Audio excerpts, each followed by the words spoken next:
That's a pretty cool thing. So I wrote on my shoes tonight. I think I put Mamba for life, 824 KB, because it's really that mutual. So.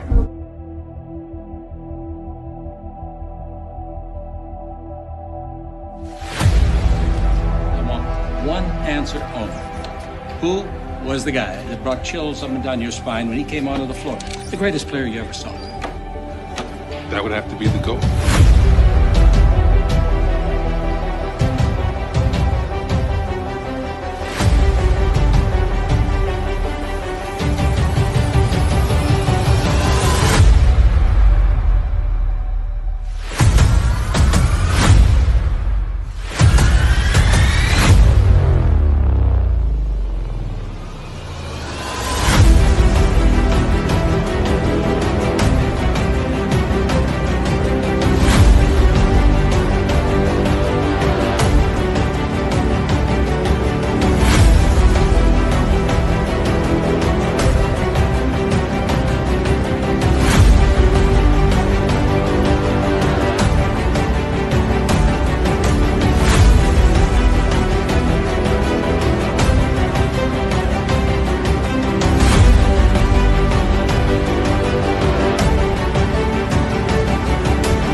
Yo, yo, yo.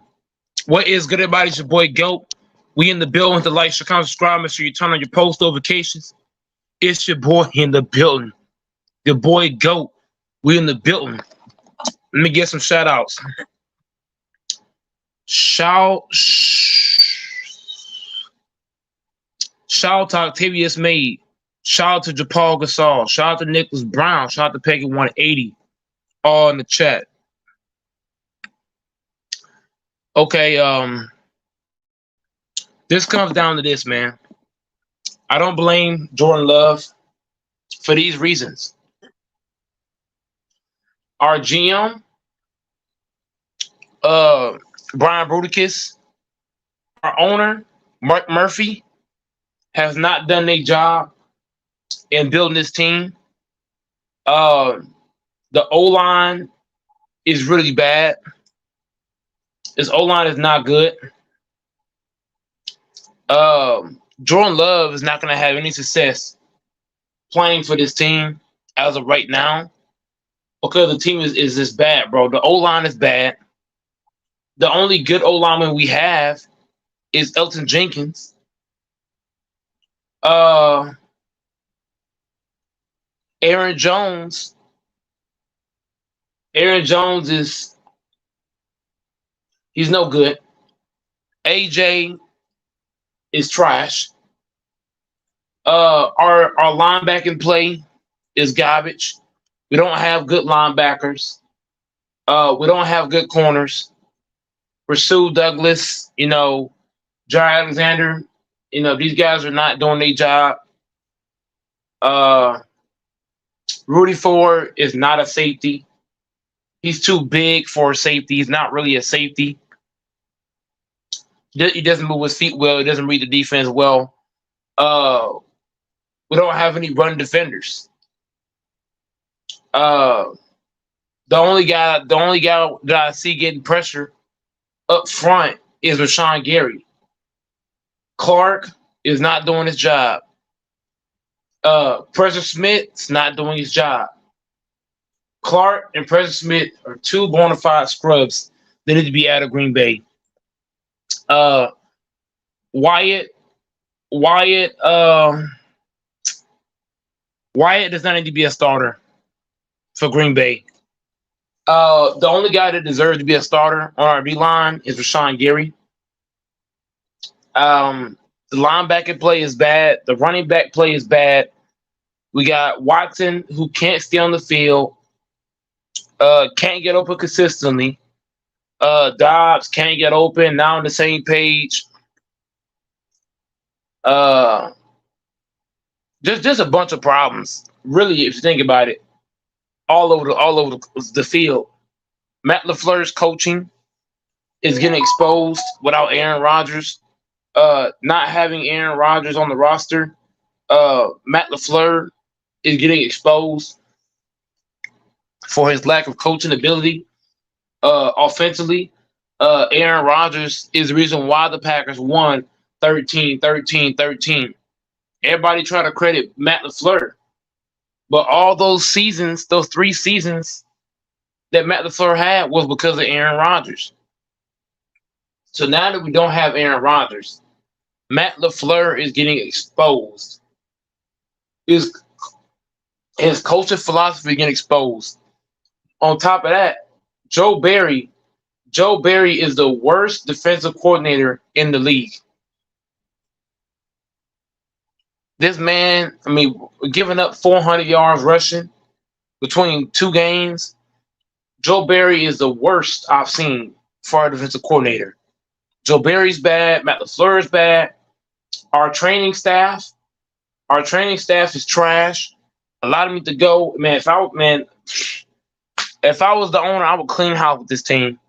I would clean house. I would get rid of Aaron Jones, get rid of AJ Dillon, get rid of Watson, get rid of Dobbs.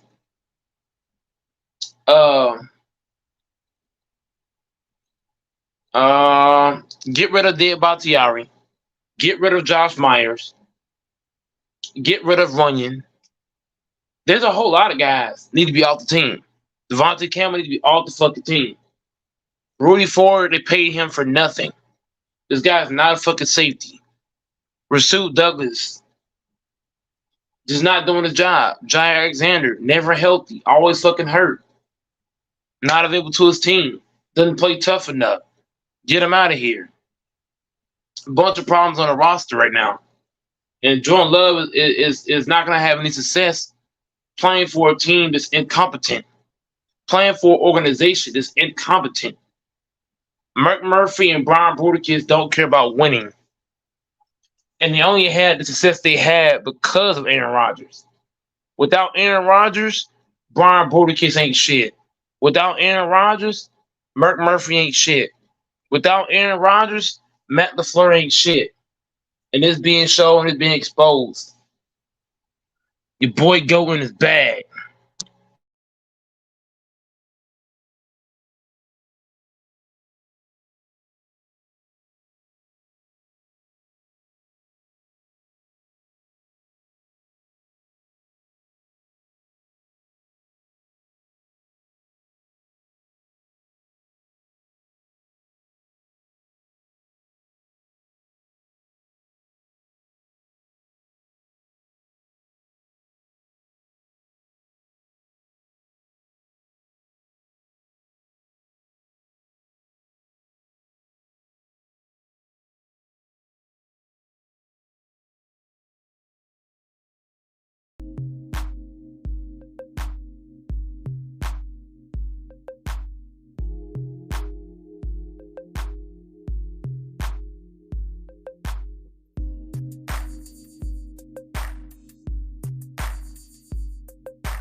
What's up, big guy?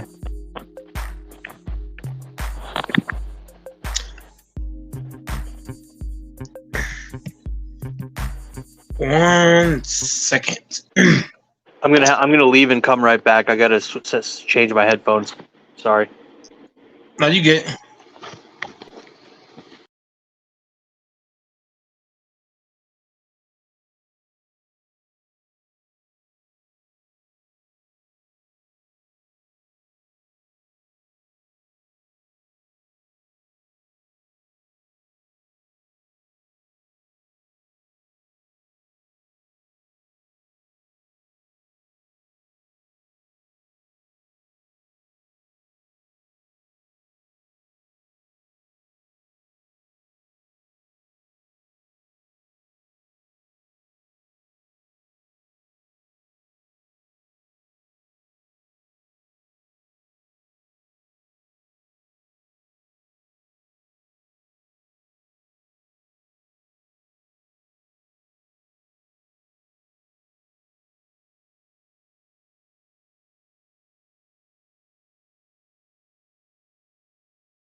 Okay. I didn't participate in your panel last night, but I heard you calling the game and saw the game and stuff, and I just wanted to say that I think you're a diehard fan, and I wouldn't be discouraged, man. I mean, you don't win every game; it's not a big deal. I mean, watching the game is not what's discouraging. What's discouraging is that our owner and our GM does not care about winning, because when you watch this team, doors top to bottom, our linebackers are trash. The only guy on our pass rush that does anything is Rashawn Gary. Our O-line is complete garbage. We got a bunch of receivers that can't get open consistently. Aaron Jones has declined. AJ has declined. Our corners has declined. Our safety play is garbage. Matt LaFleur's coaching is garbage. Joe Barry, defensive coordinator, he's garbage. There's just too much garbage on the fucking team. And I think it comes down to this. Matt LaFleur, Gotta go. hold on, real fast, Dora. Last thing I'm gonna say. All the success Matt LaFleur has had is because of Aaron Rodgers. Right now, he's getting exposed. Mm-hmm. Anybody can coach if you got a Hall of Famer, but can you coach if you don't have one? Can you coach rookies? And right now, this guy, I mean, even what's his name, Bill Belichick. He has a very young team, but he got that team coming to play. If you watch this team right now, Matt LaFleur is doing a poor job of getting guys ready to play. Joe Barry not doing his job. These players are not playing with no hunger, on no level, none of them. So I don't blame Jordan Love. I blame Brian Gutekunst, the GM, and I blame the owner. Why is that? When you got a quarterback that needs time to develop, what do? You build him up a defense. You build him up a running game so that now he can ease into his game. Like Dak Prescott, he had a good defense and good running game, so he didn't have to come out the gates firing. The worst thing that happened is you're asking your young quarterback to do a 5-step drop and make throws. He needs to develop his game the other way, running the ball, making an occasional throw. And right now, both our running backs are declined. Our receivers can't get open consistently or even be healthy. The O-line is garbage. The D-line is garbage outside of Rashawn, outside of Gary. Our safeties and corners are either hurt or not playing their best. Quay Walker is fucking garbage.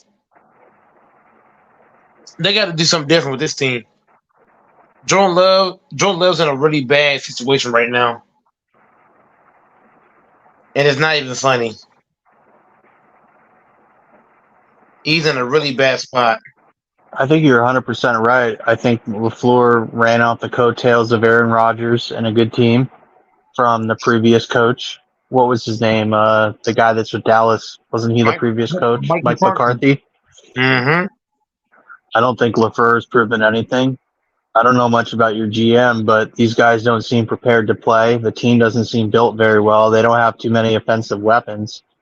The guys are not, I don't know if it's their conditioning or what, but they're not coming out prepared to play and compete. And yeah, I think he's not the guy for the job, LaFleur, clearly, because they're not.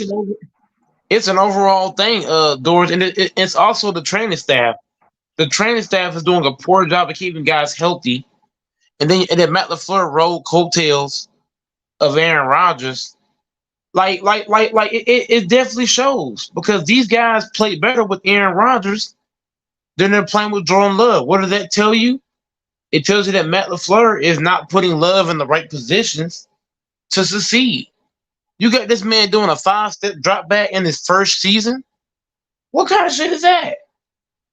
There is no way in hell you got this rookie doing a 5-step drop with no running game. Guys can't even get open. So if guys cannot get open consistently, Doors, Why in the fuck am I gonna ask you to do a 5-step drop back? You only do that shit when you got guys that's guaranteed getting open. If you got guys that can't get open consistently, and you got this man doing a 5-step drop back, that is stupid. And then on top of that, everybody kept saying why Jordan Love kept throwing the ball deep. You know why he kept doing that dumb shit? Because the coach allowed it. I'm not gonna blame Jordan Love because Love's only been in the league he only started 5 games. Matt LaFleur coached for the Falcons. He coached for the 49ers. Matt LaFleur, the Titans. He's been in the league for a while. Matt LaFleur is not doing his job. If Jordan Love's being reckless, you as a coach got to tell him, look, motherfucker, stop throwing the bitch deep, throw that shit short, and take what they're giving you. Period. As a coach, you got to call the man out. If you look at LaFleur, though, I think his coaching history, I think he just happened to be fortunate to always coach on really dynamic offensive teams, like the Falcons with Matt Ryan, the Titans with Henry and Tannehill. I mean, not the best team, but a solid team. He's never really had to coach a team that I can see that was in rebuilding mode or was struggling to find an identity. And I don't think, like you said, he's that dude. Like, he's calling plays, with offensive playmakers that the Packers don't have. They don't have the ability to create separation and get 50-yard completions, 40-yard completions. You know what I mean? They don't have that right now in their weapons. He's calling plays as if we got Tyreek Hill playing for the team. He's calling plays as if we have dominant weapons on the team. And you know what's crazy about Matt LaFleur too? And I'm gonna let AC tag in if he wants to. Doors, bro. Matt LaFleur always called Aaron Rodgers out, and he's a Hall of Famer. Why the fuck you can't tell? Just because Jordan Love's a rookie, don't mean you can't call his ass out. And I don't like how Matt LaFleur is beating around the bush. If Love's fucking up, tell his ass, look, motherfucker, stop doing the bitch ass shit. Because what I've noticed, Doors, is that Matt LaFleur is letting Jordan Love get away with throwing them deep balls. As a coach, you can't do that. If Love is throwing the ball deep too much, and the ball and the ball's not getting completed, bro, as a coach, you got to call Love out. But look, Jordan Love, I know you want to throw it deep, but bro, it's not working. Let's try to throw some shorter. And stop doing that weak ass bootleg.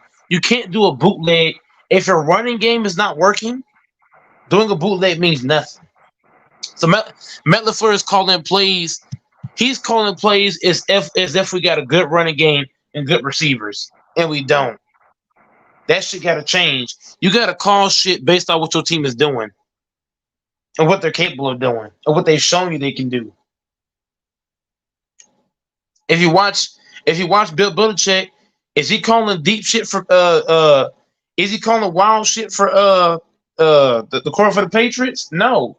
He's calling shit based on what he's seen his career can do. Jordan Love has not shown me he can throw the deep ball consistently. So why in the fuck are we doing that bootleg for deep passes? Tell Jordan Love, stop doing that shit. Stop forcing that bitch deep. Work that shit in the fucking middle. Loosen up the defense. Then get it downfield. Jordan Love's going for home run plays. You know why? Because the coach is letting him do it. The coach is not getting guys. The coach ain't calling guys out. When Quay Walker hopped over that man, you saw that play, Doors? Matt LaFleur just he didn't say shit to Quay Walker. I'd have punched him in his chest. Motherfucker, I would got in his face. This team needs an enforcer, Doors. We need to have a coach that's an enforcer. That's gonna get on niggas' ass, call niggas out for the dust they doing. We need a fucking Campbell kind of coach. We need a coach to go get niggas' asses. For real. We need a coach like that ASAP. That's why the Lions playing so damn good, because Campbell played football, Dor. You know that shit? Campbell played the game. Campbell's a big motherfucker. Campbell command respect on his team. Matt LaFleur is a nice guy. Matt LaFleur is a pussy kind of guy. He don't call niggas out. He don't command respect. None of that shit. Niggas out here just fucking up left and right. Jordan Love fucking up, you ain't seen shit to him. Aaron Jones fucking up, you ain't on his ass. Matt LaFleur needs to stop being a nice guy and pull your fucking draws up. Start getting niggas faces during the game. Don't wait till after the game and they cry like a little bitch. Well, I want my team to compete. You know, no, I want to hear this shit during the game. How the fuck can Matt LaFleur, Doris, get pissed off at the reporter, but you couldn't get pissed off at Quay Walker for jumping over the fucking man? But you couldn't get pissed off at Love for throwing a weak ass deep ball pass? But you couldn't get pissed off at Dobbs for jumping past left and right? But you couldn't get pissed off at the O-line for not doing their fucking job? But you couldn't get pissed off at the defense for not doing their fucking job? But you couldn't get pissed off at Joe Barry? But you couldn't get pissed off at Mark Murphy and Brian Brudikis? I just don't get it. Why get pissed off after the game? Get pissed off during the damn game. Go ahead, Doris. Take off. My ass pissed off about this shit. Matt LaFleur's a bitch. How the fuck? That's like Doris. I'm gonna talk shit after you kick my ass. But while I'm fighting, I ain't gonna say shit. No, hell no. I'm gonna talk shit during the goddamn match. Fuck after. This shit get on my damn nerves. Matt LaFleur need to be fired. ASAP. Straight pussy. Where's the fucking passion during the game? Fuck all that shit after the game. Show me during the fucking game. Bring this shit during the game, please. Can I see that during the game? You know what I'm saying, Doris and HC? Am I wrong on this? I want to see passion during the fucking game. I don't want to see fucking shit after. I want to see you pissed off during the game. I want to see you on niggas' asses. Bitch ass nigga. Fuck ass nigga. Y'all know I ain't lying. I don't respect Matt LaFleur at all, man. He's straight bitch. Yes, sir. Shout out to Mike, man. Yeah, I think for sure, like you said, he's getting exposed post Aaron Rodgers, but unlike Bill still has his team in check, so he needs to get his act together, because the only thing that I remember from your head coach is Aaron Rodgers screaming at the side of the sideline. So if it takes a player to get your head in the game, that's already a red flag. I ain't never seen a player like Aaron Rodgers scream at their head coach and the coach don't match that energy. It's supposed to be vice versa. So his play, he has his play calling is very basic. So his job is on the line. He can't be worse than the Texans. So no, hell no. His job should be in flames. Get his soft coaching ass out of here. The Lions are only better. Look, the Lions are not better than the Packers because of talent. Campbell, play calling. But it's not just the play calling. Campbell, AC Campbell actually played football in the NFL. Campbell is a big mother. He's a big motherfucker. He is not a guy you want to test in that locker room. Niggas don't respect Matt LaFleur. When guys don't respect you as a coach, they gonna keep fucking up. Yeah, that's facts. That's like putting the manager nobody. That's like having a manager nobody respects in order. I'm gonna keep doing dumb shit because I don't respect them. But whenever you respect somebody, you gonna be in order. Yep. And you can tell that this team does not respect Matt LaFleur because they keep doing the same shit over and over and over and over and over with no fucking consequences. Yeah, he's soft. Soft. That's the fucking problem. We got all this damn talent on the fucking roster. And Matt LaFleur and Joe Barry, bro, those two niggas need to fucking go. Get they soft asses out of here. Yeah. I can coach the team better than that. If I was coaching the goddamn Packers, you better believe me, niggas gonna come out here and fucking ball. For what? I'll be in Aaron Jones' face. On some real shit. I'll be in his motherfucking face all game. I'll be in AJ's fat ass face. Motherfucker, if you don't want to play, sit your ass on this bench. Real shit. I'll be in Watson's face. If you can't catch the ball, then sit your bitch ass down. On some real shit.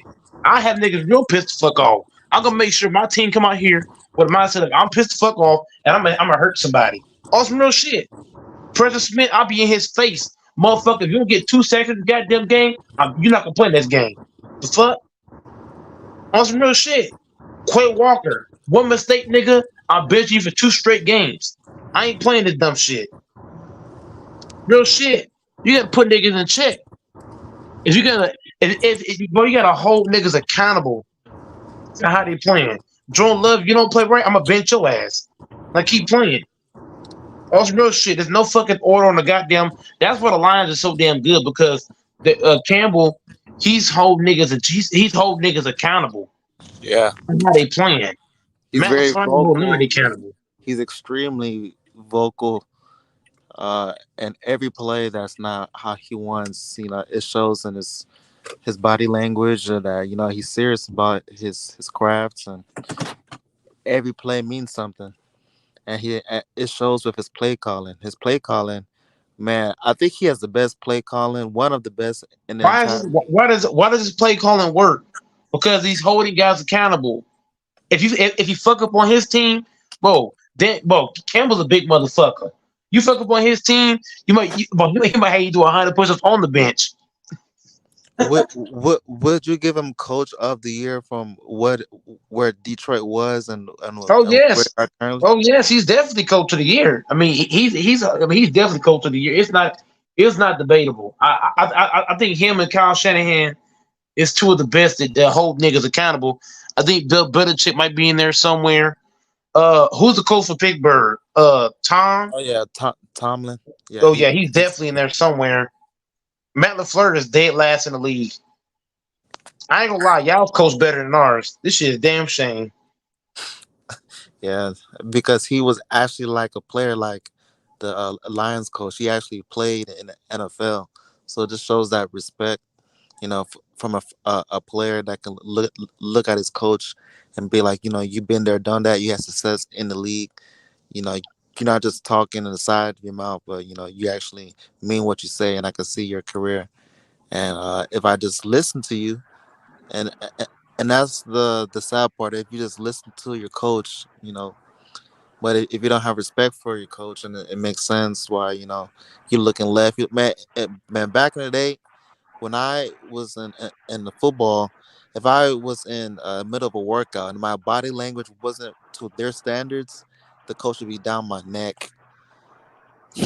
So that's how the locker room has to be. It has to be, everything has to have a purpose. Can't be no room for slouching and second guessing. It has to be very, serious. So for Aaron Rodgers to screaming at his coach, that was a super red flag. I'm like, yo, and it was because of Anytime a play player can calling. do that, if a player can do that, that just shows you straight bitch as a coach. It's just that simple. And that was really bad too. It wasn't You don't see necessarily anybody little. yelling at Tom. If anybody yell at Tom, you're gonna be on the bench, Yep. on the damn sideline. Hey, Yell to at be honest, Belichick, that you on was the the sideline. highlight of. To be honest, I didn't even know who that coach was until Aaron Rodgers was screaming at him. It just comes to show you that Matt LaFleur, if you watch his interviews, they're all the same after losses. Oh, we just gotta fix some things. No, nigga, why you ain't bringing this energy, bro? Matt LaFleur has a history of yelling at fucking reporters, but you ain't yelling at the fucking players. The fuck? Do you Call niggas out. do you give the Dolphins head coach more than LaFleur? The Dolphins head coach is very passionate. Whenever you watch him, he's a very passionate dude. The play calls he does, his play calling is ridiculous, but just his passion. Every play he wanted. Every play he wanted. He's constantly pacing back and forth. Man, bro, you can just tell his passion. We just want it. When you watch the Dolphins coach, he wanted Matt LaFleur. Matt LaFleur to me is worse than Mike McCarthy. I would rather have Mike McCarthy because at least he's gonna show some passion. He Damn, ain't showing his shit. that's really bad. I Yeah, want but Matt he was LaFleur a beat up. better coach. Yeah. If I was a Green Bay, I'll beat his ass up. Make sure he can't coach no more. I'll use him as an 800-pound weight. So that means y'all have to get a new head coach now, or it's just a waste of a season. We definitely could use a new head coach and a new defense coordinator. Joe Barry's fucking ass. That nigga is fucking dumpster cans. That nigga straight dookie. What you got on this stuff, Doors?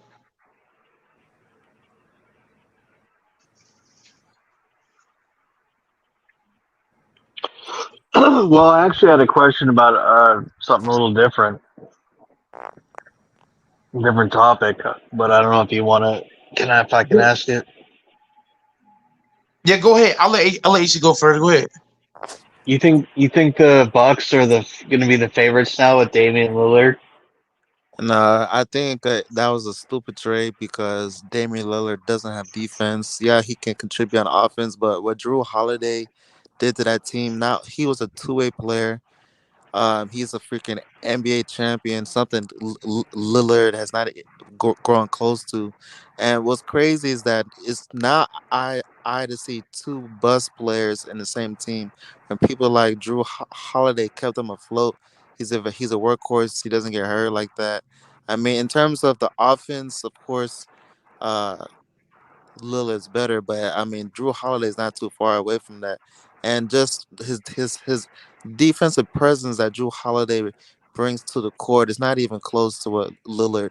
I mean, if I had to grade Lillard on his defense, he would get a F, and for Drew Holiday, I would give probably B plus A, A minus. He's that good on defense. So now, uh, the Bucks I think are going to be a first one exit and they're going to struggle to barely pass the second round. This, in my opinion, they're both great on offense, but it's just two sides of basketball. And Lillard, he's never been known for his defensive, not even close.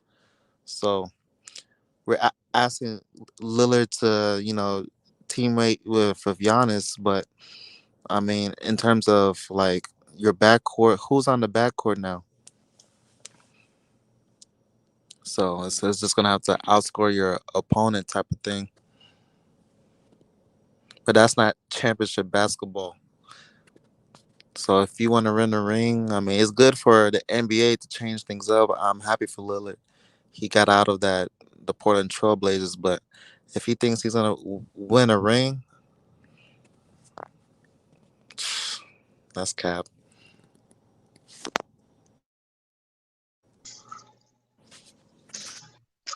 I'm with everything AC Pick said. If they could have kept Drew Holiday and still got Dame, oh, now we talking. Oh yeah, Now you're talking. yeah. Drew Holiday would be like a Draymond Green, but can actually score on offense, and then Lillard will just be left on the clip. But to give all that responsibility for Lillard when he's not even known for doing that on defense, like, man. And then who's to say if he gets hurt now it's just Giannis by himself. So, but I think they just did it because he wasn't happy with Portland. They was just desperate to get him out of the team. If, that backcourt. I mean, who's in the backcourt? There's no one worth mentioning for the Bucks. So people got to remember there's role players for a reason. Like every person has their place, and now that you get rid of your defense, I mean, from that trade though, I think the Phoenix Suns won from that trade. They got rid of trash ass Aiden. Aiden was a C word on that team. He wasn't hungry on defense. He wasn't moving his feet, and he's a freaking first round draft pick, and he wasn't living up to those standards. He was a crybaby. He just wasn't hungry. Um, so I'm glad the Phoenix Suns got rid of that. So it's gonna be real cool to see what the Suns do now.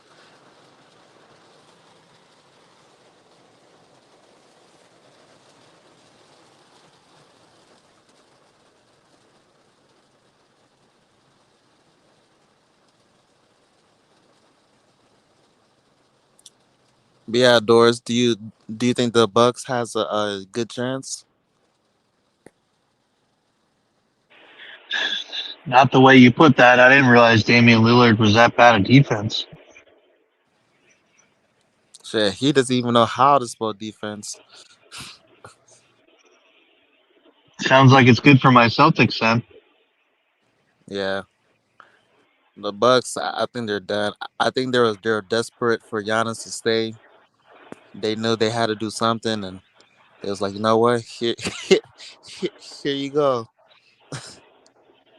We got a guy that's he's good on offense, but Do you think the only reason they have his brother is to make him happy? yeah, his brother's trash. His brother should be in the G League. That's another wasted roster spot. It's good for his morale, but see, that's why you can't mix bit, bit, business and emotions. But I mean, his brother. I mean, even on coming off the bench, he's not gonna do nothing. If he was overseas, I think he could do something. But in the NBA, His no. his brother's total trash. He looks like a NFL player. He doesn't even like his build is he's so out of place. Interesting. I don't even know how his brother made the league, to be honest. Giannis or whatever. I think just his last name. But yeah, it's sad, at least he got a ring against Chris Paul, if we count that. But I don't think you do nothing with Lillard. Especially who's the head coach for the Bucks? Because they fired the old dude, the Mike dude. So now you got a new head coach, and now you got a new damn.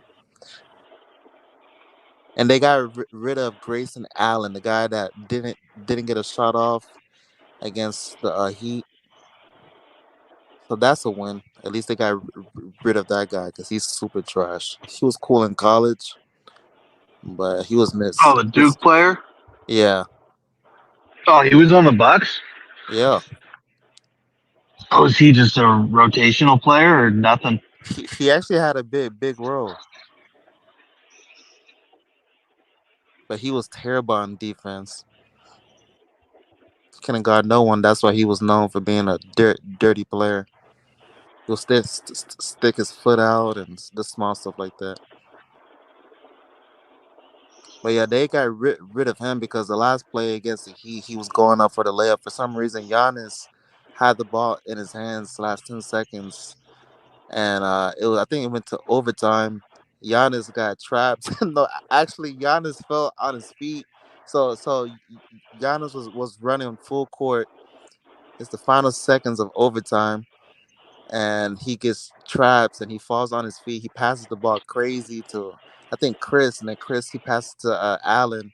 Allen now has to save the day, and the shot clock went off. And he still has the ball in his hands. So he didn't even get a shot off.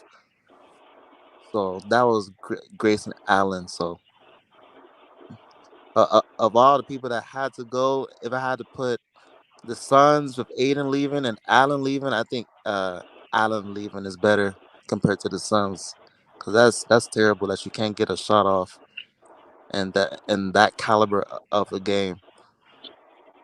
But Aiden is pretty trash too. To be a first round pick, to be a big man, you got Kevin Durant joining your team. You got people like Booker going crazy, and that's what you're doing out on the floor. Terrible. He's. I think they started this dude named Jock Landale from the Phoenix Suns. He had like a mullet haircut. They were starting him in the playoffs over DeAndre Ayton. That's a major red flag. And you're the first round pick. So the Phoenix Suns won in that aspect, and then the Bucks won by getting rid of Allen. But it'll be funny if the Bucks would even make the playoffs. That's how much trash I think Lillard is on defense. They definitely gotta add some pieces to help. So you think they really went downhill? Yeah, I think it was just a cry for help because Giannis was over it. and unfortunately, they let go of a very. He's a workhorse. And then he joined the Olympics. That following year, he won the championship. Like he's good. Lillard wasn't on that team. If he was, I mean, he wasn't a champion. Like you're a whole champion, and you're getting traded for a guy that can barely pass the second round.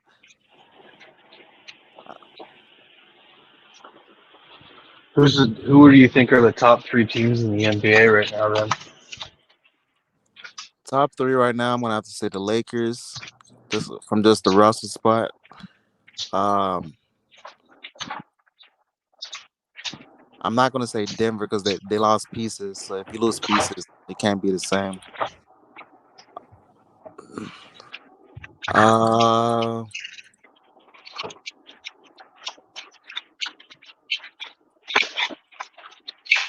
who's the third? that's tough, man. You're not going to say the Celtics? I don't know about this. So you just lost Marcus Smart. Wow, that's gay. Don't sleep on the Celtics. Oh wait, this is the Lakers channel. Y'all hate the Celtics. Why don't you think the Celtics? What do you think the Celtics? Because they haven't proven anything, obviously. Not like Well, they won a championship. If now, see, look, if they still had the other coach, the one that got caught up, The white guy, the nerdy guy. no, What's no, his no, name? no, Stevens? that's Brad Stevens? No, the one that was, Oh, Ime, the black guy, the Nigerian. Yeah, if he was Tall still guy? there, yeah, the Celtics would have huge. Yeah, they'll take over the East because he's a great coach. Yeah, he is. He got fired for some bullshit. Got fucked over. Yeah, It's so stupid. you The gotta be stupidest careful. thing I've ever heard of. You can't share where you sleep at. You know, it's Yeah, very but I sensitive. read that story about that. I read into it. And the coaching staff, the former GM, Danny Ainge, knew all about it.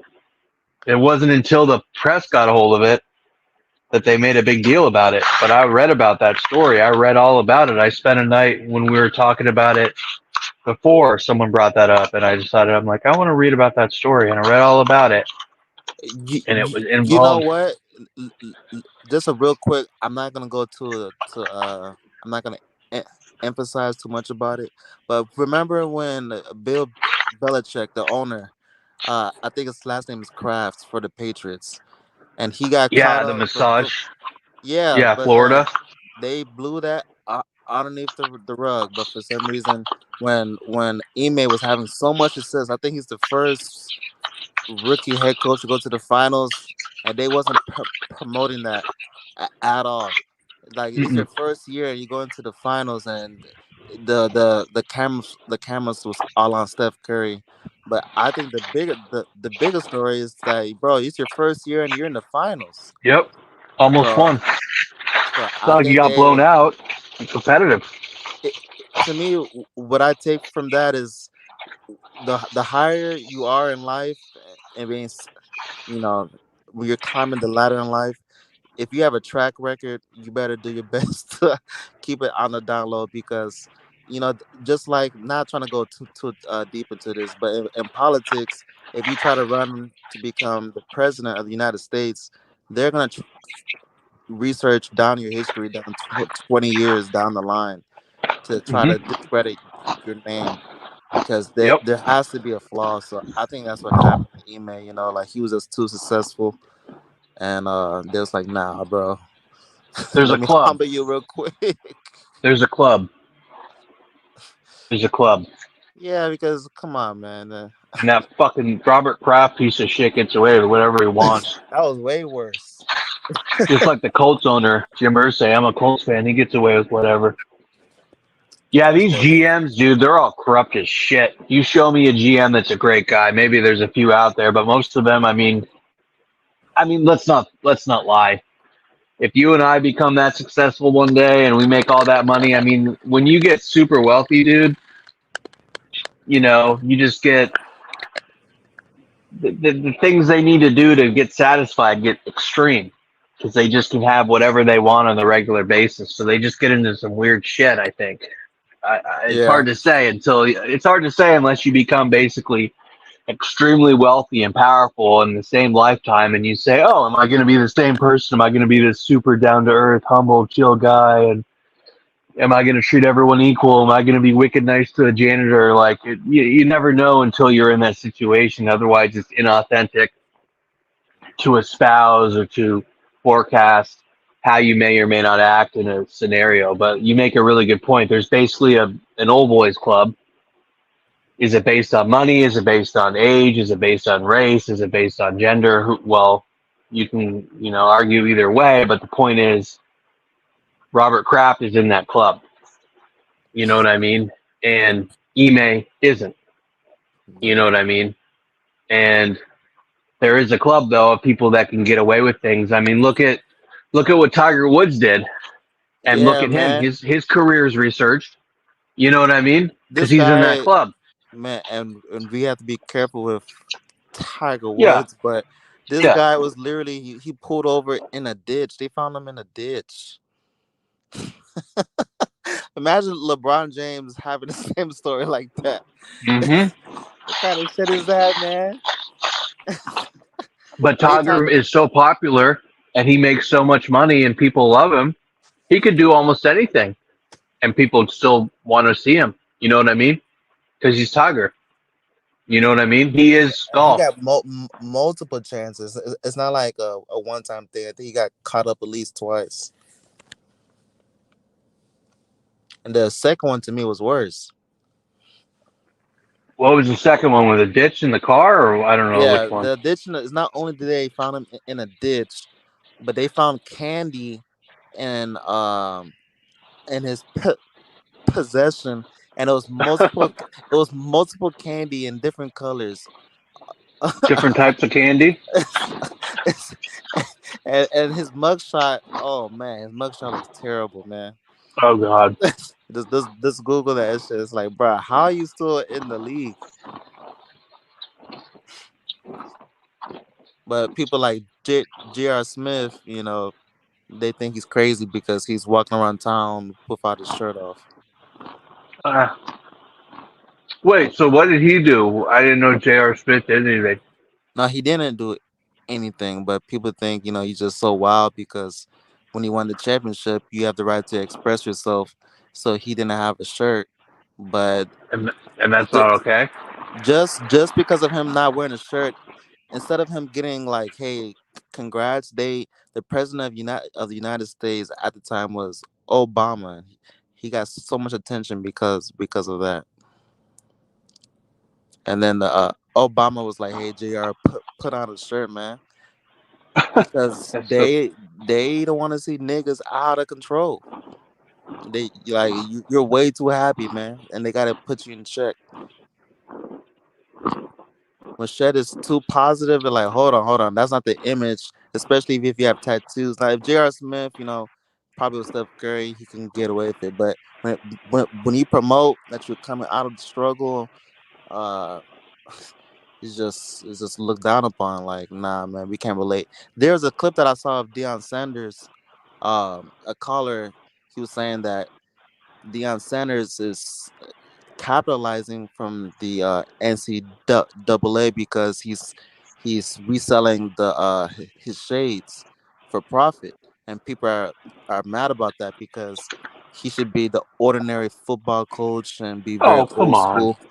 And people are saying like, why is he making money? But the case is like the NCAA been making money off players, and now the players are making money from Twitch and off their last name, and that's the country. If they're not getting profit, they have to put tax on it. So if they can't put tax on it, then it's looked down upon because they want a piece of the pie. But if they could get tax on it, then yeah, it's cool. But if it's just all you, and they have to watch on the sideline, they're like, well, what's going on?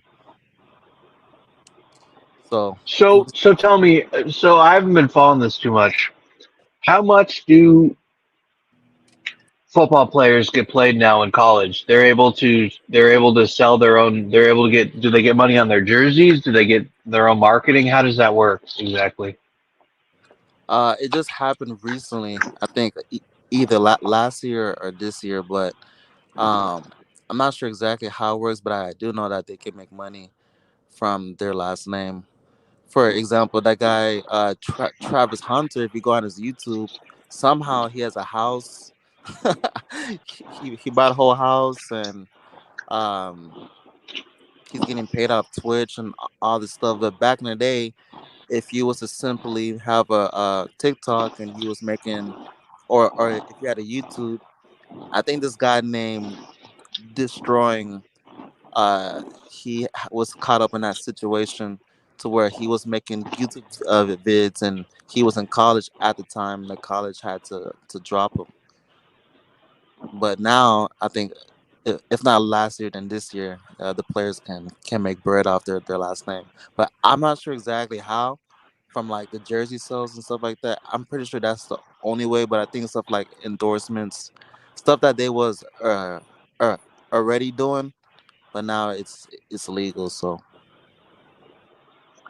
Damn, Travis Hunter needs to put a bag over his girl's face.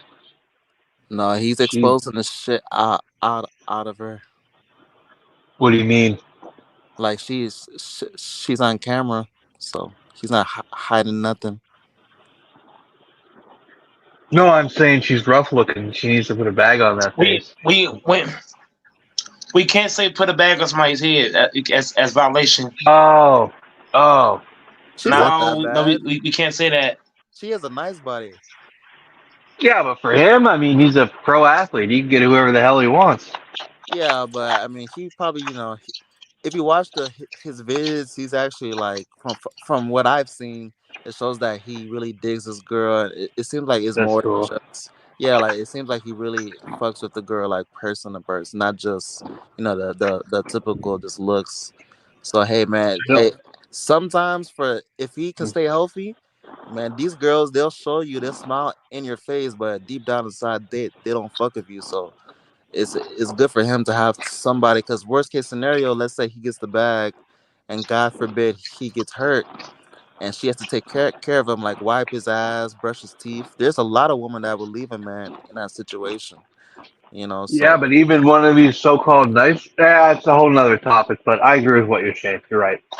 You shouldn't be judging as long as he's happy. But isn't that the reason though that a lot of people are going to the Buffaloes is because Dion is so good at marketing and publicity that a lot of these young stars in the making will go to the Buffaloes so that they can get a ton of publicity for their first year, and then they'll transfer out to a more competitive college their second or third year. I thought that's what I was reading. yeah, he's bringing college football. Like the ticket now for just general admission there, I think it's like $700, and he's bringing back so many millions back to that college. And then there's coaches that are not even in the league right now that want to join his coaching staff. So he's doing. Could you, if he could just stay alive and no weird things happen in the next 5 to 10 years, if he can get top tier players and a good coaching staff, that's gonna be crazy what he can do. So the Oregon coach, I think his name is Lannon. He said that the attention was more on the Buffaloes, and Oregon was the favorite by 21 points, but people was more interested to watch the Buffaloes. So he plays USC today, so that's gonna be a big time game. Oh shit! This person's driving the wrong way on the freeway. What the hell? Oh shit! People tripping, man. That's But probably yeah, pagan. That's probably pagan.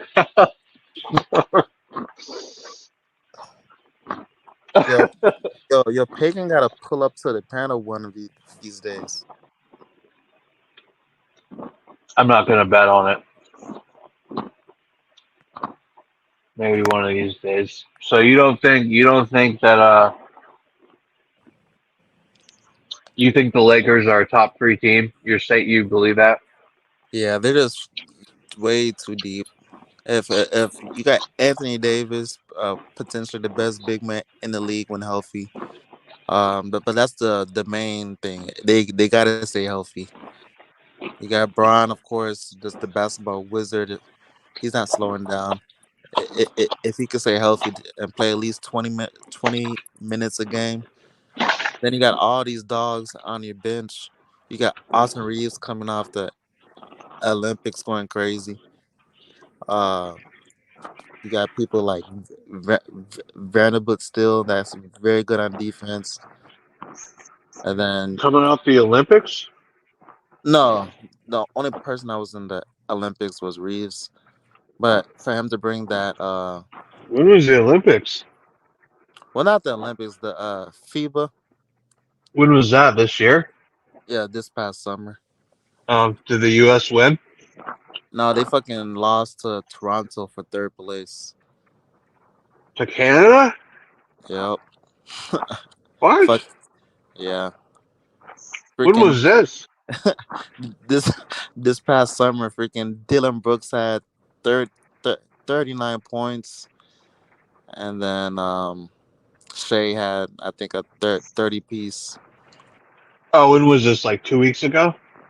That was about I think like 4 weeks ago. Could they not put a good team together? Well, they had trash people on their roster like Jaren Jackson from Memphis as a center, and they had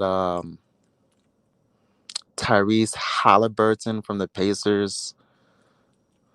It wasn't like the main players in the NBA. So everyone that was on that roster, they didn't pass the second round in the playoffs. They didn't really have a real leader like Jason Tatum. Like he should have been on that team, but for some reason he wasn't. It's just a whole bunch of scrubs. Trey Young, he wasn't on the team. Player on here that's a star that played. There's not a single star. No one Yeah, must take FIBA seriously.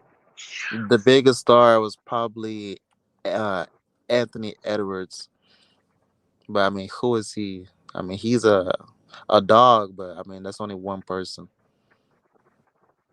So fucking who won gold was fucking Germany, and what's that guy name?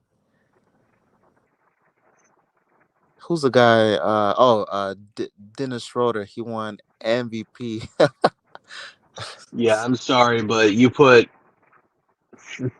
5-on-5. There's no team in the world that's going to beat the U.S. Not even close. Ever. Not anytime soon. There's no fucking way. I don't think the U.S. takes FIBA seriously because I've never even heard. I don't even know shit about it. I think they just take the Yeah, Olympics, right? yeah. I never heard of no FIBA. Yeah, I don't. It must be more of an international thing, or Latin America, maybe Europe. I've never heard anyone brag about FIBA. People care about the Olympic medal. That's what they care about. And if you're the U.S. in basketball, you have to get gold. Period. And I Yeah, think we've got gold almost every year the last 40 years, except for like in 2002 or 2006 or something when we just choked. And then a couple times in the 80s, we went back and forth with the Soviet Union or a couple other teams. But ever since like the Dream Team in the 90s and stuff, or going back to the late 80s, we've won almost every single Olympics, except like I said, with one time it was like 2002 or 2006 or something, we lost to Argentina or Spain or some team that we had no business losing to because we had a bum coach and because guys didn't want to go and play. But talent-wise, there ain't a country that comes anywhere close in the same orbit to the U.S. with basketball. It's not even close. Not even close. it's true because Braun is in his last leg of his career, and he wants to join when the Olympics come back around. So He that's wants gonna to be play his in the last Olympic hurrah. team. Yeah, I mean that's what he said. Well, good for him. That's cool. That's pretty badass. It's a two-way street because he gets to represent the U.S. and play for the U.S. and it's also good for his brand and for him for marketing and stuff. So Definitely I'm for the sure market. he'll end up being a co-owner on a team. I'm sure that's his future. Yeah. I wonder what team he'll be a co-owner on though. Yeah, and see his decision making. What team do you think he'll be a co-owner on? Do you think it'll be the Cavs, or do you think it'll be just whatever team comes up for sale? I think the Cavs would be cool, but Dan Gilbert, I think, has a lot of bread. But if he was sell it to Bron, should that'd be cool. But for Well, I him think to Braun. I think Braun could be like a minority owner. I don't think, even though Braun is a billionaire, or maybe at the point he retires, a multi-billionaire. I know just off some of his marketing deals, he's making hundreds of million or $1 billion over the lifetime. I think the marketing deal, I think it was with either Nike or Adidas, is like a estimated at like $1 billion lifetime, over. yeah, Yeah, but like the franchises, I think at this point are worth like 4 or 5 billion. But he could yeah, still be like a minority owner where he owns like 15 or 20% or 10 or whatever, which is still, going to set him up for 50 generations of life. But um, he could always become a minority owner, of the Cavs or whatever team, the Lakers or whatever. I think if he was to be the m- majority, he would have to pick those teams that are trash, like how Jordan picked the Hornets. Yeah, the Those Bobcats, the Hornets. you got to pick the Yeah. the trashiest team because that's gonna be the cheapest, and then let's hope for the best to turn that city around. Even those trash teams are still they're still 3-4 billion, I think. Call me Yeah, wrong, but I think even those trash teams are a couple billion. But you're right. Yeah, he could get some sort of Pelicans type team, or who the fuck wants to own the Pelicans or the Bobcats though? You'd have to change the names. Like the first thing I'd do if I bought the the Hornets or Pelicans, Bobcats or bro, man. Pelicans would change all those names. There'd be no Pelicans, no Hornets, no Bobcats, none of that. How Like you gonna that's play all. basketball for the Pelicans? There's not going to be a Commanders football team or the Guardians. The No. Pelicans? Hey, y'all play for the Pelicans. The fuck? Yeah. Yeah, that's changing The immediately. the Hornets was way better. I mean, the Charlotte Hornets is still there. I mean, the Bobcats. Yeah, both of those teams, nah. We're not naming it off of a fucking bug, like an insect. We're gonna the ants.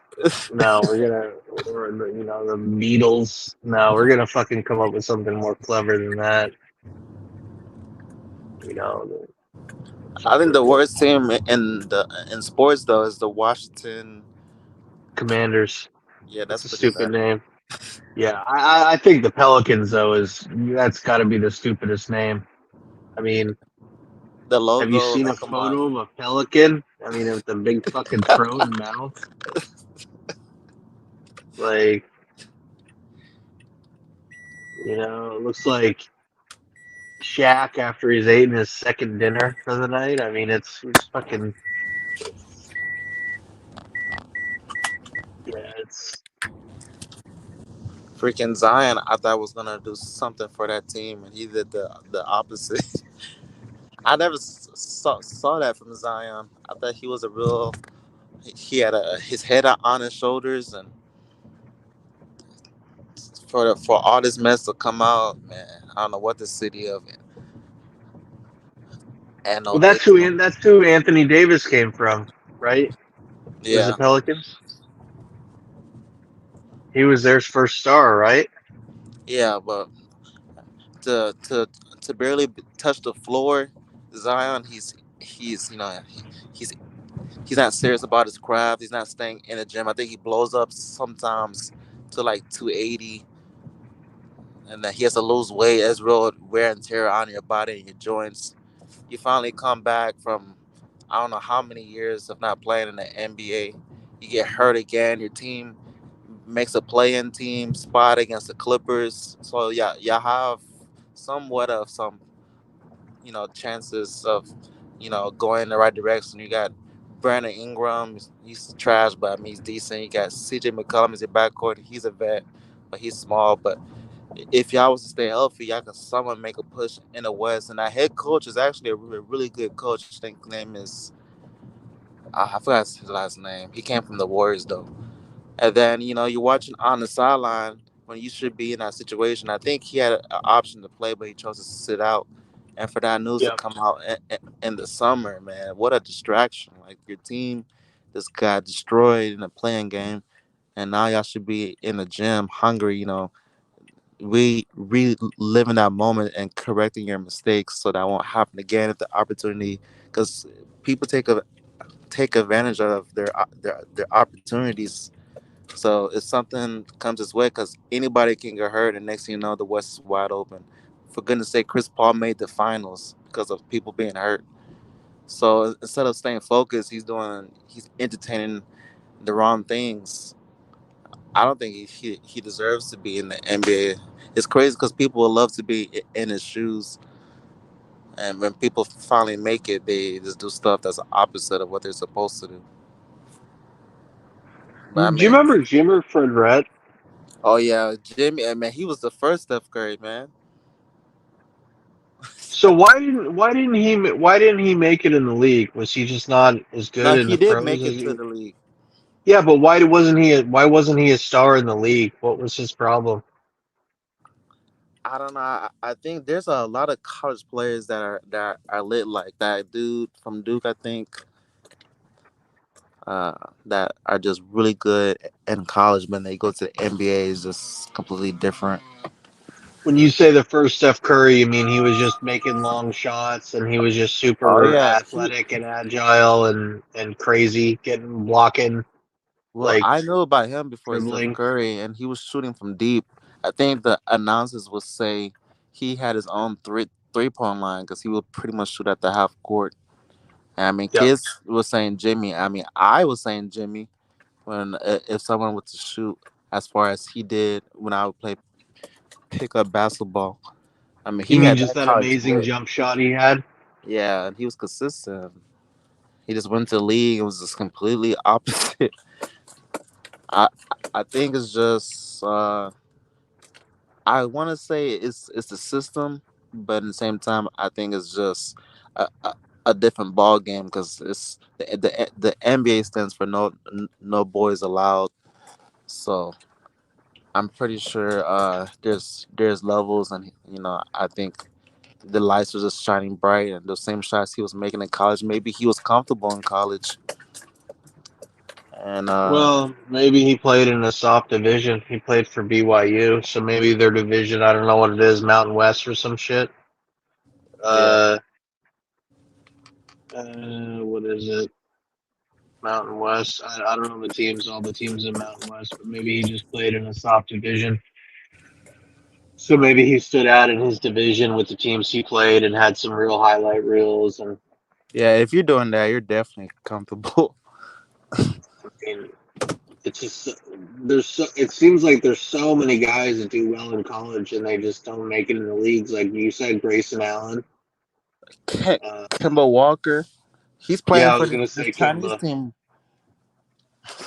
He's not even in the league right now. It's crazy. I was And he gonna won say a whole Kimba. championship in college. Well, there's a ton of them. Who was that tall guy? The tall, weird-looking dude who played for the Badgers.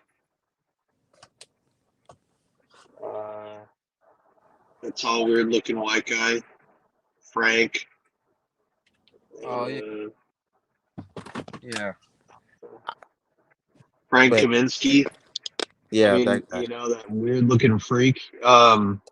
Looks like he's just a freak-looking dude, but he played. I mean, he was a what? Ninth round pick, dude. How many people talk about Frank fucking Kaminsky?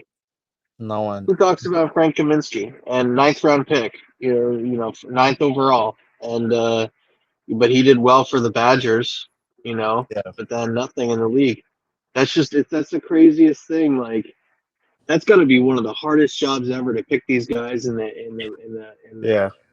in the college leagues and be like, oh shit, are they gonna make it in the pros? Like that's got to be one of the toughest jobs in the fucking world, dude. Because it's like Freaking Sam Decker.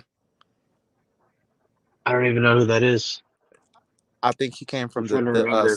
the same team. I think he was the Yes, guard that though. weird looking dude. He Yes. like a bird. Yeah. He's like the white version of who's that fucking Toucan guy? Sam. No, the fucker that played Chris Bosh. He's like a white Chris Bosh type kind of vibe. Yeah, Yeah, he was an 18th overall pick. Yeah, and what has he done? He hasn't done dick. but he had college on lockdown. Yep. And then those twins that played for John Calipari, it was the Harrison twins. It was Aaron Harrison and Andrew Harrison. And in that run to the championship game, Aaron Harrison had clutch shot after clutch shot. I think it was like 2009. Clutch shot after clutch shot after clutch shot, and he was going to the Sweet 16, to the Final Four, and then to the championship game.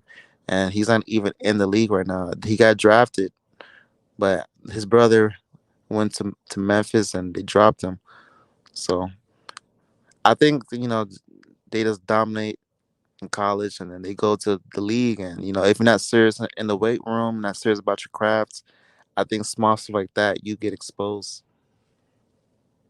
Like, you really gotta live this shit. You gotta study films. It's not just skill no more. It's everything. Diet, it's everything. It's what, 4 or 5 games out the week. Like, it's no time to be tired. You gotta get on a plane. Like, it's a grind, and it's a reason why they get paid so much. So, like, it's not for the weak-hearted. You gotta go out there and perform, regardless of what's going on outside. People, they calling you for this and that.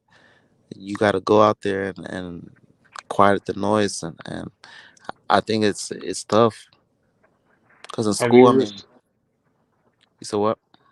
have you ever seen that documentary from like 30 years ago? It's called Hoop Dreams. No, I haven't. Oh man, you should you that like you got to watch that documentary Hoop Dreams. It's it's fantastic, and it was done way before modern the modern mediums or modalities or whatever of filmmaking. So it was old school journalism, but it just shows. I think any sports fan should watch the documentary Hoop Dreams, and it just shows how what a lot of these people have riding on this. These people that come from these poor, underprivileged backgrounds, who they have to juggle sports and academics, and I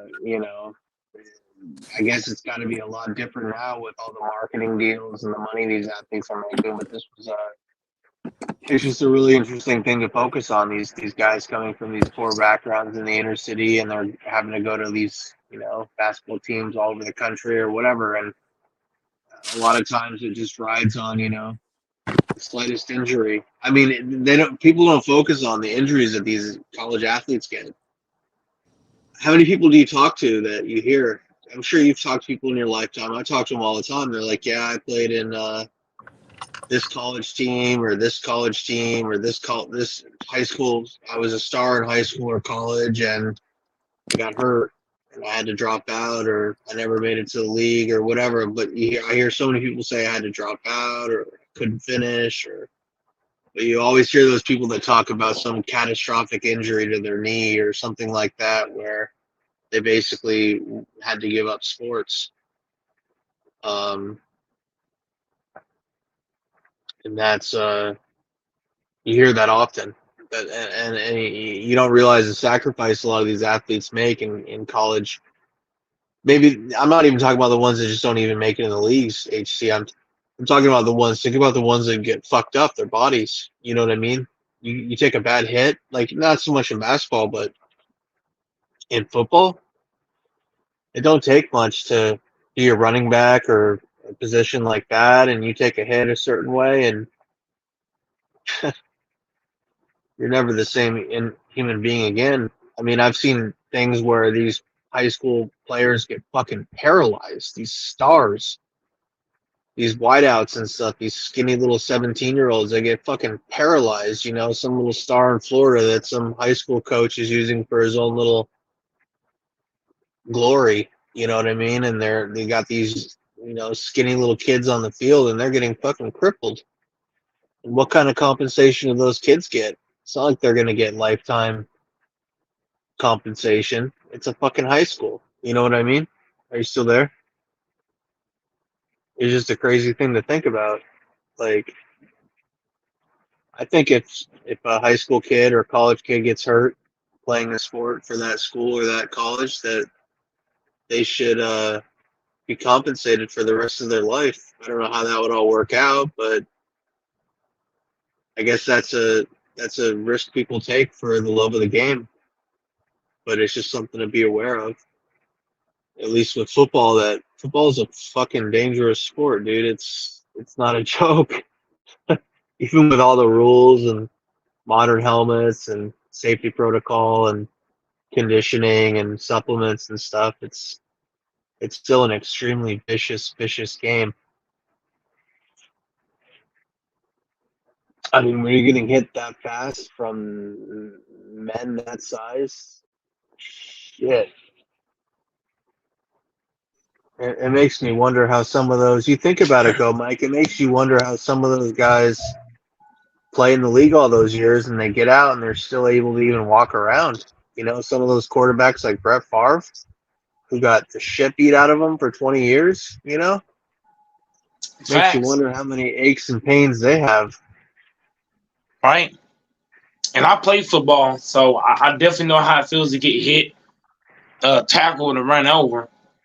I was one of the most physical guys. When I played in school, I was so physical. I got parents to this day don't like me. I was a real physical specimen. Hard hitter, hard tackler, meant business. What did you play? Were you a defensive tackle? What were you? I played defensive tackle. I also played linebacker. I played a little bit of tight end, but I played more linebacker and defensive tackle more than anything because I was great about penetrating O-lines, getting into the backfield, and making the tackle. And also I wasn't just a defensive tackle that could play the pass. I was also great about playing the run. So you try to run the ball on me, man. Good luck, man. Good luck getting back up, Doris. I was running. I was knocking niggas out. What? Pow! I got a lot of parents to this day don't like me. Just because of the physicality I played with, man. I played with aggression. I was a big trash talker too, Doris. Every play I made, I was talking. Every hit I made, I was talking big shit. I was talking shit. I was talking shit to players and people's parents too. I didn't give a fuck.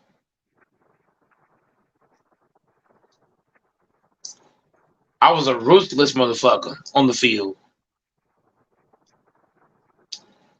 That's why I get mad at my Packers for playing so damn soft. Okay, when I play with passion. I didn't accept not making a play. I want to make a play every play. And that's just who I was. I had big thighs when I was in school, man. Big old thighs. Calves, all that. I was a monster. You couldn't block me for shit. I'm thinking about buying one of those boxes you got in the video you just posted, that short. Well, those are called like a plyometric box, right? Or a jump box. Yep. Is that what it's called? Isometric or plyometric? I think it's called a plyometric box, right? Yep, plyometric. It helps like your balance and shit. Yeah, I've been thinking about getting one of those. They're really fucking good. If you jump on that for like a month, you already start to see your bounce, your athletic ability go crazy. Really? Yeah. If you jump on those consistently, and then you do like your calf raises in the middle, shit. Yeah, I was thinking about getting one, homie, and then when you're on it, You know, when you're on it, you can do things like with leg lifts and stuff, or leaning over the side with like a kettlebell or a dumbbell to one side, or the amount of exercises you can do from it are almost unlimited. You know what I mean? You can do, split squats, all sorts of different fucking things, lunges, like that's cool, man. You work out where I used to have a membership at 24 Hour Fitness. I work out at gyms where it depends on what I'm doing. Yeah. So because some gyms don't have certain stuff, so I try to go to gyms based on what I'm doing or what I'm trying to do. I like 24. They have a pretty cool app, but the only problem is in the exact city I live right now, in the Seattle area, the city I live in actually isn't full 24 hours. They do have a lot of 24-hour locations around me, but my city is not 24 hours right now. Their hours are trash. They call themselves 24-hour fitness, but ever since COVID, the motherfuckers are like from like 6 a.m. to like 10 p.m. And every time I go in there, it's a fucking zoo. And it's like, when you're getting back into working out, I kind of like to go there at odd hours and there's not as many people around. You know what I'm saying? That's just me personal. Like, Whenever I go to the gym, I always do. So the first thing I do, I get on the treadmill, and I just run for like 3 miles. Then get off of there, get on the Stairmaster for like 2 miles. Get off of there, get on the bike for like 2 miles. Get off of there, get on the sleigh, push the sleigh for about 5-10 minutes or so. Get off the sleigh, go and do the little box jumps. Get off of that. I go and do dumbbells, bench presses. I don't do a lot of bench press. I do more pull-ups than that. I do a lot of pull-ups, a lot of curls, burpees, squats, calf raises. What else I be doing? Jumping jacks. But you say the first thing you go in, you do the treadmill to warm up. No, if you listen to what I said, the first thing I do, I get on the treadmill and I run for 3 straight miles, all straight, 3 miles straight, boom, boom, boom. It took me about an hour to run 3 miles. So I do 3 miles on the treadmill, and then after 3 miles on the treadmill, 3 miles on the Stairmaster, 2 or 3 miles on the Stairmaster, full speed. Get off of that, hit the bike, 2 miles. Get off of that, go to the sleigh, push the sleigh for 5-10 minutes, down and back, like 10 times. So, sorry to interrupt. When you push it down, do you pull it back the other way, or do you push it one way, push it the other way, push it the one way, push it the other way? I only push it one way to the other way because whenever I go to the gym, it's always packed, and I feel like if I'm pulling something, if somebody's walking behind me, it's easy for me to just fall on somebody because a lot of people in the gym don't be paying attention. They be having their headphones in, they jamming. They're not paying attention. So me, any kind of workout I'm doing doors, I want to be able to see what's in front of me. Okay, so you push it to the one way, then you turn around, you push it back. Push. You push. So when you push it, you don't need to tie nothing. You're just literally, it's not a cart. It's literally just sliding, right? There's no wheels, or is it sliding? There's no wheels. It's like a real sleigh. There's no wheels. It's just straight iron. It's just iron on carpet. So, and are you mostly using your ass and your lower body? Are you using your glutes and your hamstrings and your quads, or what are you using? It takes everything. It takes every part of your body to move it. It takes everything. It takes your hips, takes your thighs, takes your legs, your calves, takes your ankle being strong. If you got weak ankles, don't do that. Okay, because your ankle will snap. So you gotta have strong ankles to do that. Because I'm pushing that shit with tennis shoes. So tennis shoes are slippery on carpet. So even no matter what shoe you wear, you have to have good ankle support.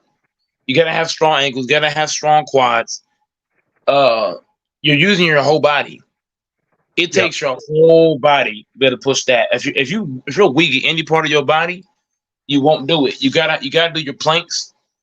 So like I said, you warm up with a whole bunch of cardio. and then you get on that, and that's the to be honest, that's cardio too, damn near. Because it takes stamina to push that from one end to the other. I got a bunch of videos of me pushing different kind of weight, going down and back. It's harder than it looks. It looked easy, like was just watching, but that shit is far from easy. If your stamina ain't right, shit, you be like, damn. Then I get off of that, I be on the monkey bars and shit, climbing on the monkey bars, bench pressing, pull upping. I don't. There's a lot of workouts that I do doors that I have not recorded. I be doing like pull ups and shit. I be doing leg presses and shit. I be doing everything. Damn near. I be in there putting in work. I can't tell you how many baddies have looked at me like, damn, this nigga here putting in work. I be going hard when I go in there. Go in there and grind.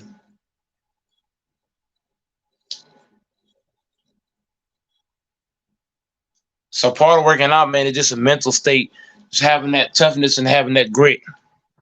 So you say you do the treadmill, then you do the Stairmaster, then the bike. After the bike, you do the sleigh. What do you do after the sleigh? After the sleigh, I'm heading straight. After the sleigh, I'm heading to the leg press. I'm heading to the leg press. Get off the leg press. Go to pull-ups. Get from pull-ups back over to it's a calf rest machine. Get off of that. I'm heading to the what they call the lat downs. Get the lat downs. Get off the lat downs. Go to the what they call dumbbells. Get off the dumbbells. I go to my box jumps. Get off my box jumps. You do your what they call it, burpees. Get off your burpees. You do your push-ups. Got your push-ups. You do your squats. You got your squats. You go to deadlifting squats. You get off of that. I do like lunges. You get off your lunges. Yeah, look at your form. I'm sorry to interrupt. Look at your fucking form right there. How much weight is that? That right there, I don't quite recall how much weight that was in that video. You gotta read it. You gotta read the title to tell you. I don't want to just guess. That's a lot of fucking weight. You should have seen my other video. I was doing 800 pounds on one of them things.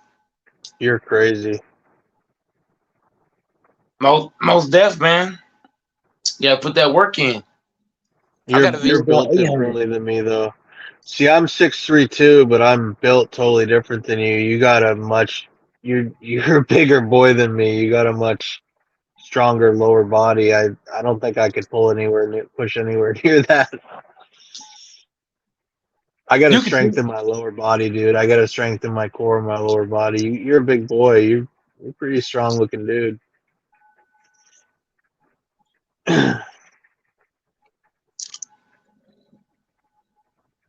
You say you start up by jogging fucking 3 miles?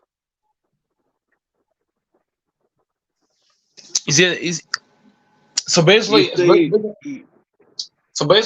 I go to the treadmill, I'll run for 3 miles straight. What the fuck? I ain't saying run full head of steam for that long. I'm saying it's like part running, part jogging. But thing is, you're doing it for 3 straight miles, no breaks. 3 straight miles on the treadmill, a couple miles on the Stairmaster, then on the bike. So I train my legs more than my upper body. I do more leg workouts than anything else. But everybody forgets your legs are your biggest muscle on your body. It's your legs and your back and your legs, your back, legs, and hips. It's important to train those muscles because those muscles are like look, your legs, your back, your hips, and your core. Because you gotta think whenever you're doing a job or you're lifting something or pushing something, those muscles get activated. And if you're not strong in those areas, you'll look bad. And then crunches. I do crunches every commercial break. I just do like a couple of crunches, even if it's just 5.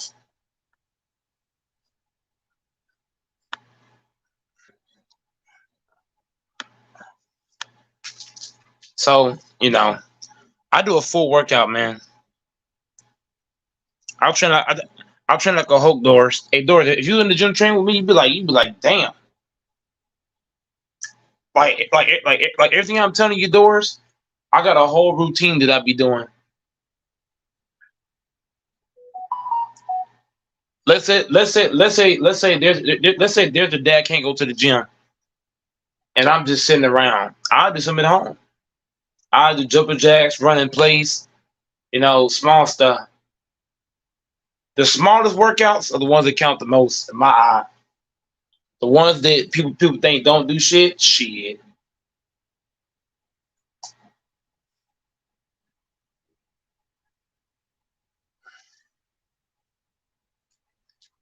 So yeah, Doris, man, if you train with me, man, you definitely be in shape for sure.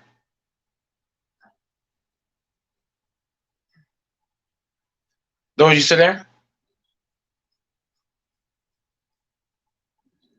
Yep, Doris mic went bonkers. No, I'm here. I'm trying to think of. I suddenly got wicked hungry, and I'm thinking about dinner options. Doris said, "Fuck is working out shit." Mike talking about. You can't hear me? No, I couldn't. No, I couldn't hear you for a while. If you was talking. Oh no, I listened to everything you said. I'm saying for some reason I got fucking hungry. It's like I just did the workout you said. I just visualized I did the workout you said, so now I need some calories. You ever fucking? It's hungry, man. I'll tell you. I'm lazy. Doris, I don't think you would last doing my workout. No, I couldn't. Maybe one day, maybe never, but no. And I don't think I'd ever be able to push 800 pounds, but I'm okay with that. I'd like to be able, I definitely want to improve upon what I have, but pushing 800 pounds, that's a lot of fucking weight, dude. How much you weigh? 260. You gotta be, okay, I was gonna guess maybe a little less than that, but yeah. See, I'm 6'3" and I'm 215, but even then I need to lose weight. I could probably lose 15 or 20 pounds, but I'm not built anything like you. So you're a big dude. Like, you're a big fucking guy. Like, if you wanted to, if you seriously lifted and stuff, you could probably easily get up to like, fuck. You'd be huge. If I didn't have to work a job, and I could just train in the gym every single day, man, whew. Man, whew. If I go to the gym every single day, I'll be a complete monster. I'm already a monster now. Just imagine if I can go to the gym every day. Shoot. And I could train each muscle group by the day. Like as of right now, I'm training everything in one day. But if I could train everything in separate days and let one part of my body rest, man, I would have way more muscle growth, because you got to think, if you're training your arms every day, a lot of times you won't get growth there. But because I can only go to the gym twice a week, I got to put everything in one day. But imagine if I could put everything in separate days. I could just rest, train. I'll be insane. Forget about 800 pounds. I'll be doing 1,000. Might be doing more than that, because I can put on muscle very easily, Doris. I get it from my dad. I can easily put on muscle, and I already know how to train. That's what's crazy. I already know what to do exactly. I just don't have time, because I be working, so I only get so many opportunities to train anything. I don't look 260, Doris. I'm telling you, I'm exactly 260 on the dot. I just don't look it because I train a lot. You know what I'm saying, Doris? Yeah, you look leaner, but that's a good thing. Hell yeah. When a man can be 260, Doris, and be strong like that, That's insane. Imagine if I was like Zion's weight and I was training like that. Man, man, dudes be scared of me. I ain't gonna lie. And those crazy doors, there are some customers that scared of me at work. They'll see me and be like, oh hell no.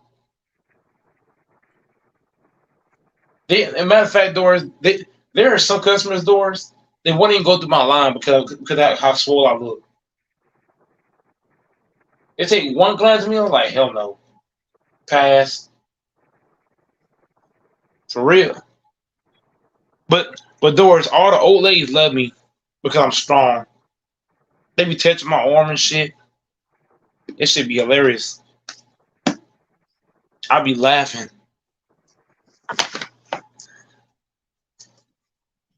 Strong as an ox, man.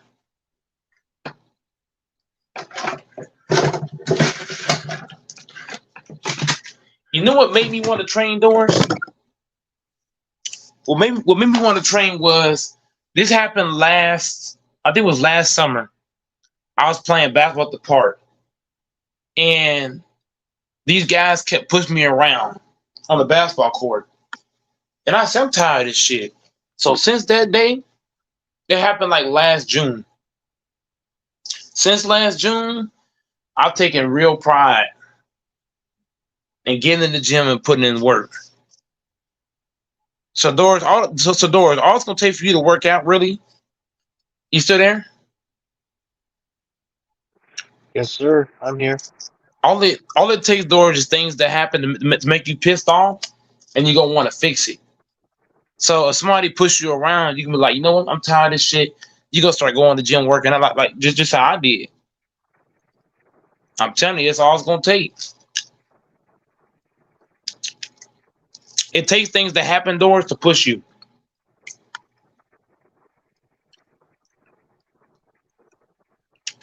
I want to be pushed around. I don't. So I take pride in my lifting.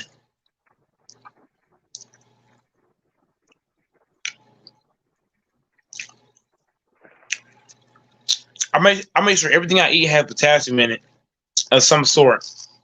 I got a lot of potassium to get my fibers and shit, my protein.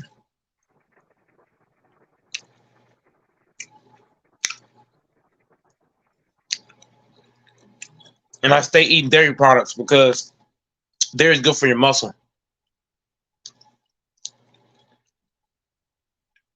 Mm-hmm.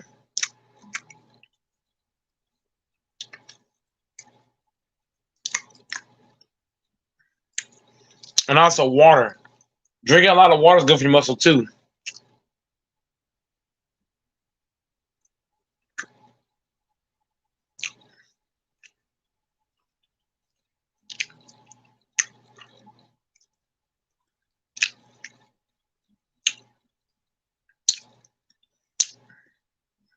Hey, Doris, I feel like even when I get old, I'm still gonna be I'm still be carrying heavy weight.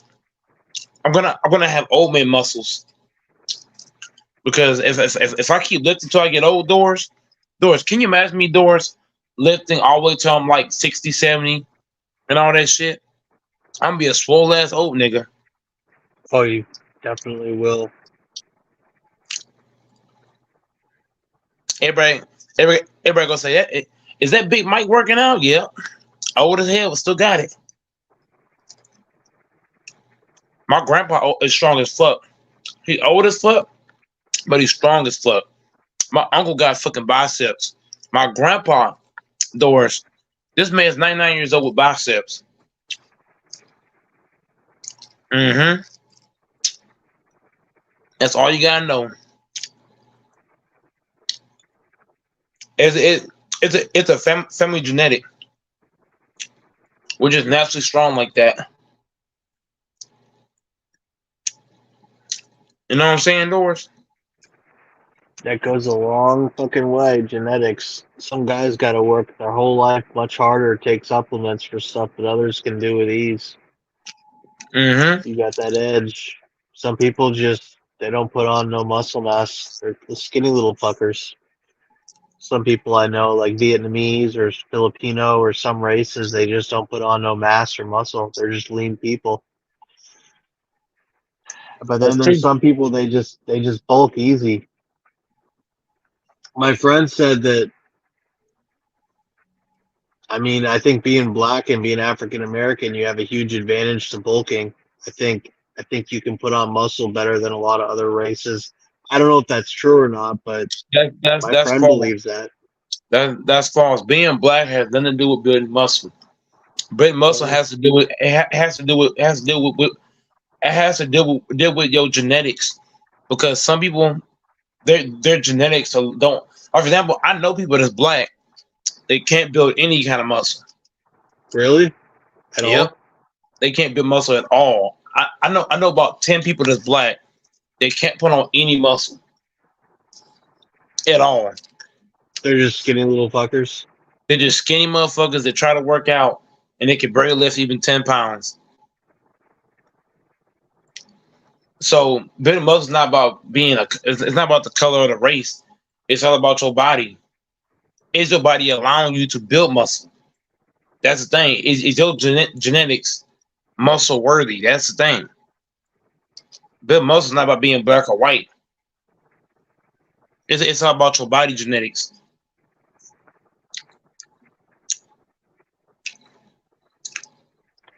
Yeah, because there's even some Asians or other races that can put on muscle, and then there's Asians that can't. You're right. It's not just your race; it's your genetics. It's because it's a fine line. But I you're right. Yeah, yep. Everybody Because don't. there's white people that Everybody can don't. put on muscle. There's white people that can't. There's white people that are good athletes. There's white people that aren't. There's Latino people that are good athletes. There's Latino people that aren't. Yeah. And you know what's crazy? Everybody don't have enough testosterone to build muscle. Testosterone, you have to have high testosterone. And I think, and you know what's crazy, George? I think that I have very high testosterone, because I can lift one thing and I feel super strong off one thing. I can lift one dumbbell and feel like I've gained 25 pounds of muscle. It's crazy. That's the key to build muscle, really, is testosterone. If you have high testosterone, shit. Really? Mm-hmm. You want to have natural testosterone. You don't want to be taking no paper needles and shit. Put it in cold. No paper needles and no fake shit. But if you got natural high testosterone, lift weights for a couple of days, you're gonna see a big difference. Like just a couple of days.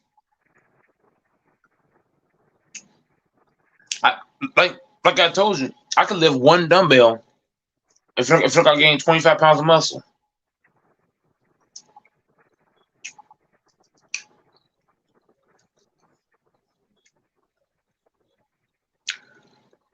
But high testosterone, Doris, it actually runs in my family.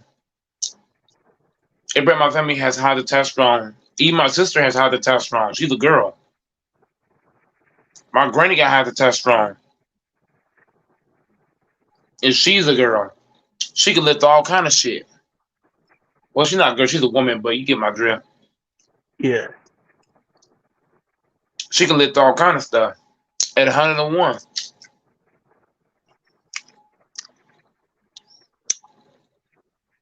My granny's strong as fuck for a woman, man. God damn. She be in this thing doors, moving furniture and shit. I'm like, Granny, ain't you old? Shit. She always say that. Shit. Granny tough.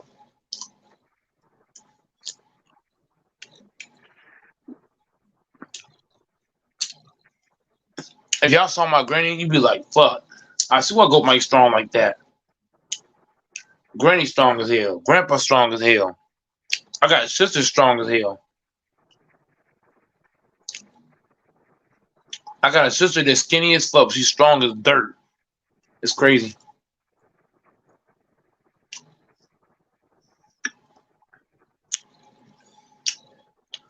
But yeah, Doris, all you gotta do is just want it, man.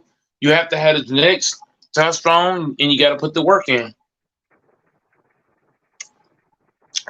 I do 25 push-ups, Doris, every night before I go to bed. 25 push-ups. 25 in the morning, 25 in the morning. I mean, my bad.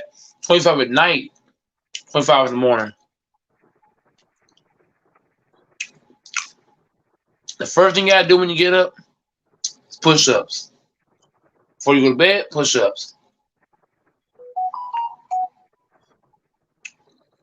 Before you even take a piss, do push-ups.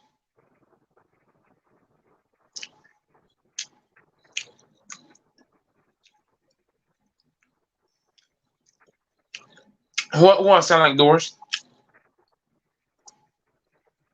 David Goggins. Who's that?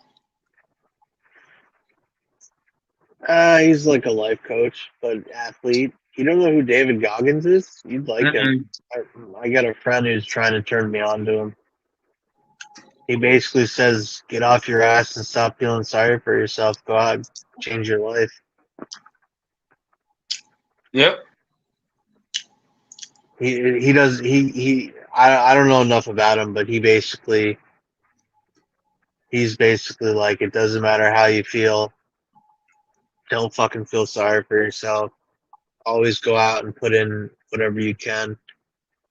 Rain or shine, go out and give 110%. Doesn't matter if you hurt. Doesn't matter what the situation is. He's black. You don't know David Goggins? David Goggins, yeah, he's I don't know. I've seen his material on different Manosphere channels and stuff. He's like a lot of his stuff is aimed at men, but a lot of it has to do with physical fitness and doing well for yourself and competing and turning off bullshit noise and stuff and just being the best version of you. David Goggins, Gaugins, but you really can't go wrong with what he says. But he's very, very intense man, and he's just about. I don't know enough about him, but from what I understand, I don't know. I have a close friend that is obsessed with him, and he's doing all sorts of stuff with his life that's incredible, and he attributes it to his inspiration from listening to David Goggins. But, yeah. But anyways, do you think the 49ers could win a Super Bowl ring this year? No. Why? You don't think they got the X factor? They don't look good. To me, their O-line's not good enough. Their defense ain't good enough, and their quarterback ain't good enough.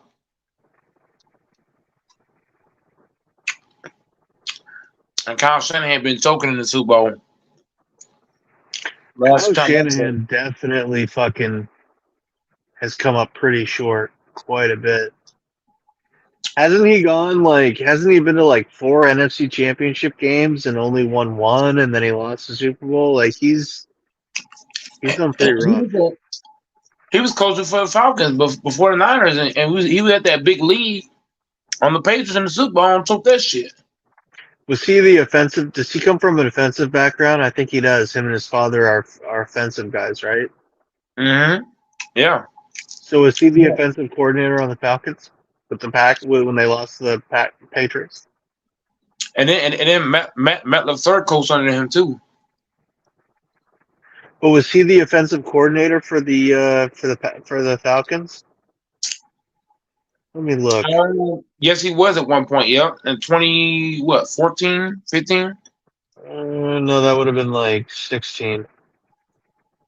Yep, it's sitting on there.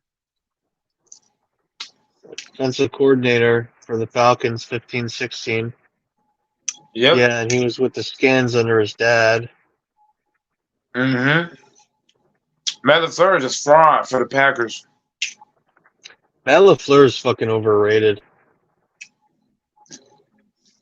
Way overranked. Like Matt LaFleur hasn't done fucking shit. He's hit behind great talent, bro. He rode off the coattails of he rode off the coattails of once in a lifetime Aaron Rodgers. Aaron Mm-hmm. Rodgers basically ran that team once It's Mike showing. McCarthy. It's definitely showing. Matt LaFleur is showing you that without a Hall of Fame quarterback, you can't do shit. Yeah, I think Mike McCarthy and Aaron must have butted heads, and I think maybe I don't know what the dynamics were with Aaron and LaFleur and the GM, but it definitely shows that I think both Mike McCarthy and LaFleur ran off the coattails of Aaron Rodgers, because I think we're seeing just how good Aaron Rodgers was. I think Yeah. Aaron Rodgers was phenomenal, and I think maybe it could be argued that the Packers, while they had Rodgers, didn't put the right pieces around him to help support him better. Maybe with some defensive pieces and a couple of offensive weapons here and there. I don't know, but I think we're seeing with LaFleur that he's in way over his head. Because it's one thing to be a good offensive coordinator. Like we've seen, who's the Patriots offensive coordinator? What's his name? Why am I spacing on it? But you know what I'm talking about. He went to the Broncos. He won like 3 Super Bowls or a couple of Super Sean Bowls Payton? with. Huh? Sean Payton? No, the Patriots. Matt Patricia was the defensive one. He went to the Lions. It sucked, but there was one that went to the. He went to the Broncos with Tebow. He sucked, and then he went back to the Patriots, and then he went to the Patriots, won another 3 Super Bowls, and he was destined to become the new head coach under the Patriots when Bill stepped down. But apparently Bill's not going to step down for a few more seasons. So then he went to the God damn it, I'm going to have to look it up.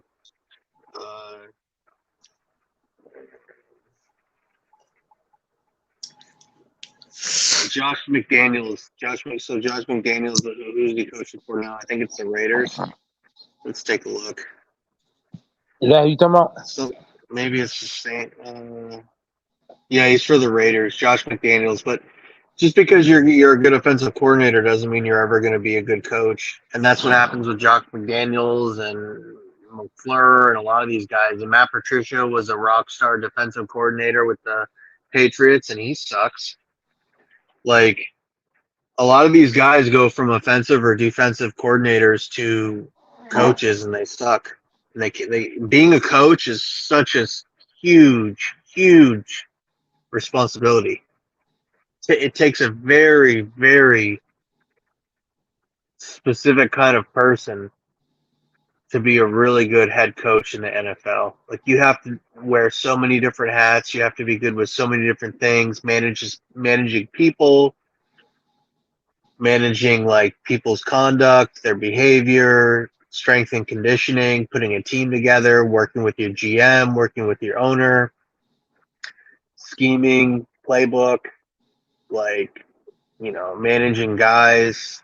Like, there's just so many, studying film, breakdown, like there's so much into it. I think that's got to be one of the most difficult jobs. I'd say the role of a head coach in the NFL is probably by far the most demanding coaching responsibility in all 4 of the pro leagues. I'd say it's easier to be a GM in baseball or basketball or hockey than it is in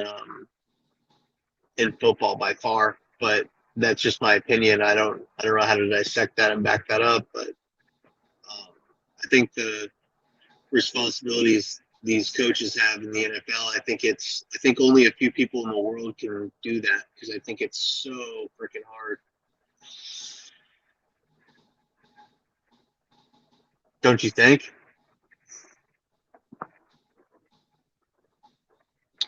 Yep, that's big facts. Look at how short most of these guys last. Season or two, they're done.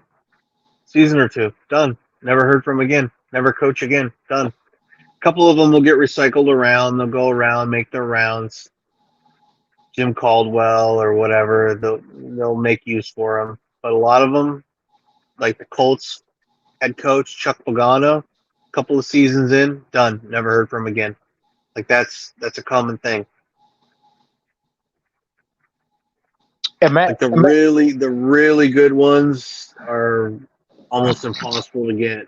Like the Tony Dungy's, they're retired or they want to do broadcasting or they're whatever. Like they don't make too many Tony Dungy's. Now that is a once in a lifetime type coach, in my opinion. And Tony Dungy had success with multiple franchises. Bill Belichick has had success with multiple franchises. He won 2 Super Bowls with the Giants when they had their nasty defense with Lawrence Taylor in the 80s. He was part of that defensive history. And then he went to the Browns, became a head coach, had a so-so history. And then he went to the Patriots. He's done phenomenal there, won 6 Super Bowls. So the coaches that are really the phenomenal ones are the ones that have success in multiple places at multiple responsibilities. You know what I mean? Those are the guys that have shown they can do well in different scenarios and different schemes and different situations because just because a guy is not thriving in one situation doesn't mean he's no good. Like you could take Justin Fields, who's having a rough time with the Bears. You could put him in a different franchise, a different scheme, a different setup. Maybe he does really well. Like just because someone is struggling in one like Jordan Love, maybe he's a great quarterback. He just might need a different guy to come in and change things, change the organization and stuff. Like that's why the role of the head coach is so, and the GM and the head coach GM relationship, it's so important. And in the NFL, I don't think there's anything near like the head coach and GM role. I mean, you could have a team that may not be the best team, but if they have a really phenomenal head coach and GM, holy shit, that can do a lot, don't you think?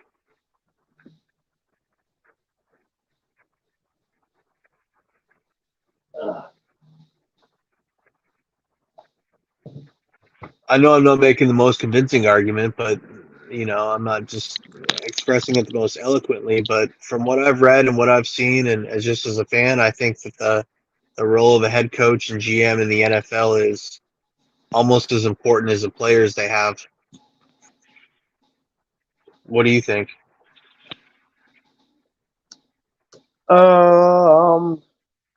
Wait, say it again. I'm kind of lost. I said I think in the NFL, with how important having a 53-man roster and how difficult it is to put together a 53-man roster and then manage them, I'd say the role of a GM and a head coach in the NFL is almost as important as the players they have. Like it's so important. Oh, it's very important. A lot of people overlook stuff like that, and I think these are things you can't overlook. If your GM's not putting people in the right position to succeed, a lot of times you won't. And right now, our GM is not doing their job of putting guys. I mean, our GM and our owner, they don't care about winning right now. They just throwing anything on the field and hoping for the best. And that's not how you do football. So right now, we got an issue where the owner don't want to win. He's not giving Jordan Love the piece that he needs to be successful in this league. And Jordan Love's going to pay the price for it in the end.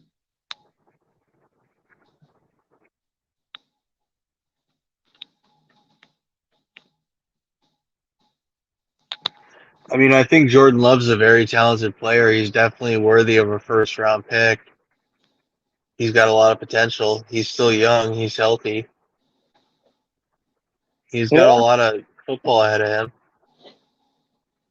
Yeah, but his whole career is going to be wasted playing for this team.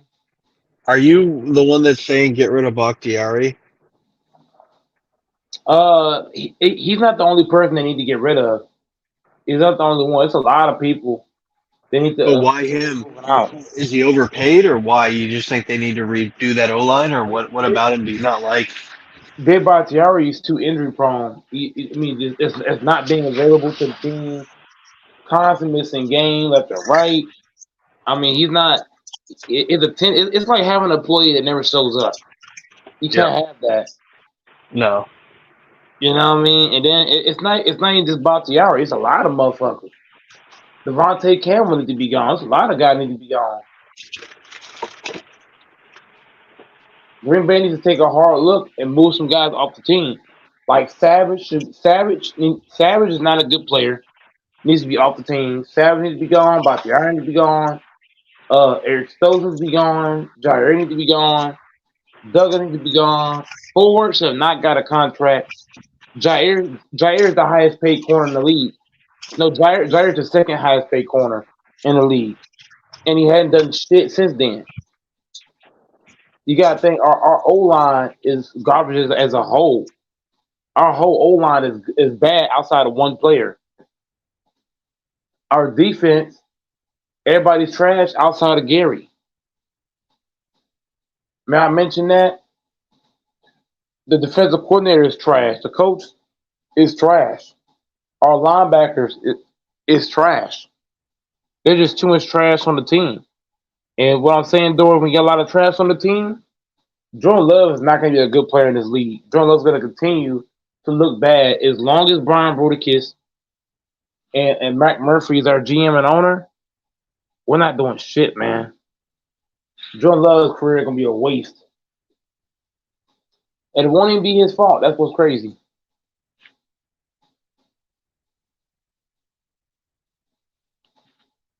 Did it kick me out?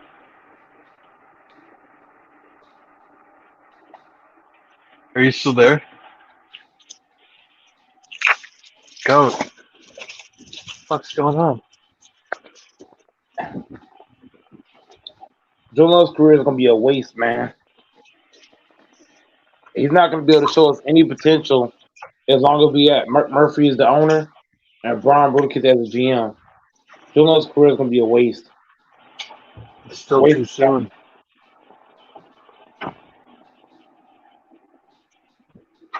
It's still soon.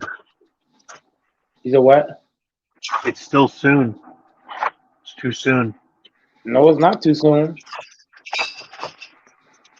It's not too soon. Brian Broadakis don't care about winning. Murphy don't care about winning. Matt LaFleur is our coach for the next 4 years. Oh, God. That sucks. Joe Barry is our defensive coordinator. Still. But this team is done, Doris. I ain't gonna cap. Jordan Love ain't doing shit for this team. And it's not even Love's fault, Doris. You gotta understand, Doris. If Love played for an organization that actually cared about winning, he will be in great hands. But he's in bad hands right now. He's on an organization that don't give two fucks about winning. Which doesn't make sense because the Packers fans are obsessed with winning. So I don't understand why the organization doesn't care. That's weird. They're the most storied franchise in sports, the Packers. Not anymore. We're not. We are now going to be one of the worst franchises in the NFL. No due to way. Poor management and poor front office. Nah. I think you guys are going to be fine. Man, stop it. Anybody who thinks having Precious Smith on your D-line is going to be fine, bro, you sound crazy. That dude is fat and out of shape. Watch the game. He can't do shit. Brett Smith is just a fat boy. We got a bunch of dudes on this team that just doesn't fit. What would you do? What would your solution be, roster wise? I'm getting rid of Dave Bakhtiari. I'm getting rid of everybody outside of Elton Jenkins on the O line. On defense, I'm getting rid of everybody not named Gary. Gary? In the secondary, I'm getting rid of all our linebackers. I'm getting rid of Rudy Ford. I'm getting rid of Jair. I'm getting rid of Sue Douglas. Uh, um, I'm getting rid of Aaron Jones. I'm getting rid of AJ Dillon. I'm getting rid of Watson. I'll keep Dobbs, but Watson got to go. Toure got to go. And I'm going to go get some pieces to replace these guys. There's going to be really good players in this league. I'm getting rid of Matt LaFleur as the coach. I'm getting rid of Cliff Perry as defensive coordinator. I'm getting rid of all the training staff. I do a lot of things different.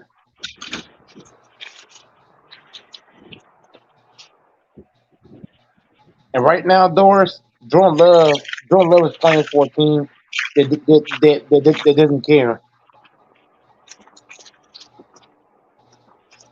And it's already showing. Matt LaFleur has showed me that he can only coach against bad teams like the Bears. It's all right, man.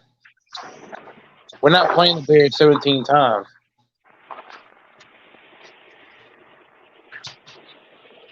Matt LaFleur is not. No, he's not. He's definitely not. Walkover. Yep. He's soft. Dudes is laughing in interviews after getting their ass whooped. Man, as a head coach, I be on niggas' asses. Niggas don't. You can tell who loves the game. You can tell who doesn't. And these players don't love the game. And their head coach is not holding them accountable. Nope. You want to call people out in the post game, but you ain't calling people out on the field. He's soft. The head coach is fucking soft. You know how bad this shit is? If you put Campbell on the Packers as a head coach, this Packers team will be 4-0 right now. They'll be 4-0 right now. 4-0. Because Campbell ain't going for that dumb shit. Campbell gonna coach his ass off. Bill Belichick is not going for this dumb shit. Nope. He'd be doing roster cuts. What? Niggas be getting cut left and right.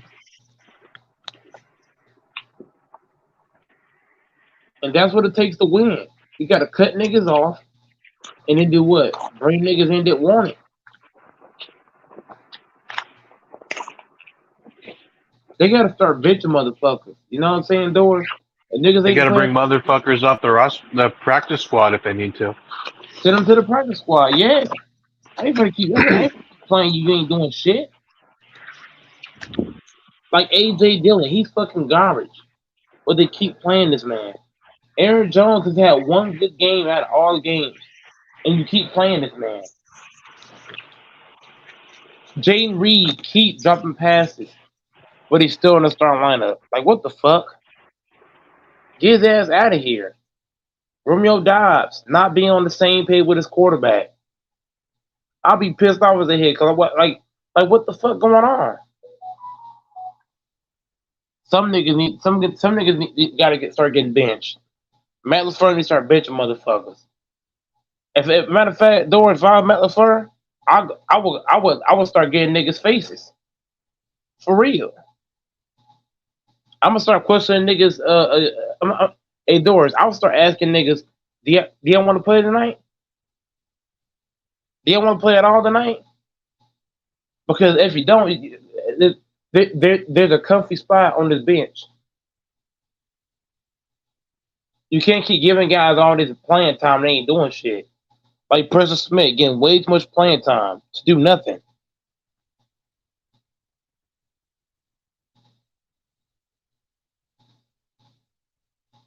You know what I'm saying, Doris?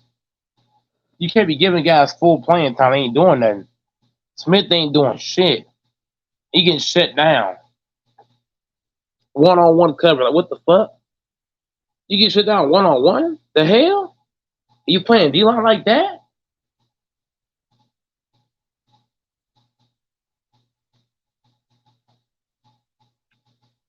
Hey, Doris, I ain't gonna lie. They should just hire me as the fucking coach at this point. Just hire Go Mike. I'll get this shit right. That'd be fucking awesome. I had these Doris. I had these players scared the fuck up. They gonna be scared to Go Mike. I'm gonna have niggas saying, "Yes, sir, Captain." Real. I wonder what would happen if you literally started. I wonder how that would like. We going to the Super Bowl. If I'm a coach, we go right to the Super Bowl. Cause I ain't standing for no dumb shit. I had this team in the fucking Super Bowl.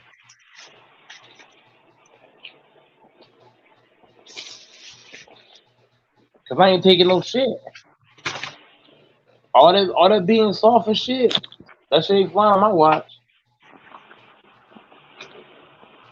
I make players want to fight. You know what I'm saying, Doris? I make niggas want to fight. For real. All that soft shit ain't gonna fly. I don't care. Hey, Doris, I don't care if it's cold, raining, muddy. I don't give a damn. I don't care what the weather condition is. I'm on niggas' ass. In the freezing cold. I don't give a fuck. I'm gonna have cold lips, but who give a damn?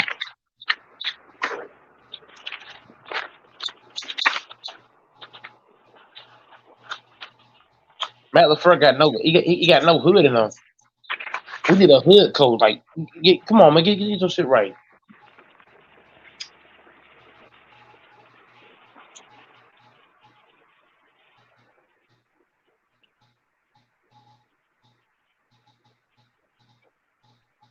And I ain't gonna lie, Doris, the Packers gonna lose a lot of games. I don't see them winning more than 5 games. And Doris, watch this, Doris. I'm gonna tell you all the teams. I'm gonna tell you all the teams we can't beat. Right? Ready, Doris? All right. We got to play the Raiders on October 9th. We're not beating the Raiders. That's gonna be an L for Green Bay. We're not beating the Broncos.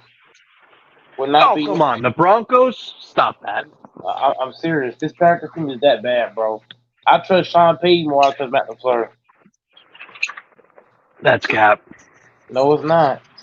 Sean You can beat the Broncos. Sean Payton, bro. I'm telling you, Sean Payton is gonna outcoach Matt LaFleur. We're gonna lose to the Broncos. We're gonna lose to the Raiders. We're gonna lose to the Vikings. We're gonna lose to the Rams. We're gonna lose again to the Steelers. That's 0-4. We're gonna get beat down by the Chargers. 0-5. Lions gonna smoke us again. 0-6. Gonna lose to the Chiefs. 0-7. Gonna get beat down by the Giants. Gonna get beat down by the Buccaneers, the Panthers, the Vikings. We'll beat the Bears. So our next win, I predict, is gonna be against the Bears. I don't trust the Packers team at all, bro. This shit bad. I ain't gonna cap. This shit bad. I don't trust this team to do anything. Matt LaFleur's coaching is just too fucking soft. He got no command over the household.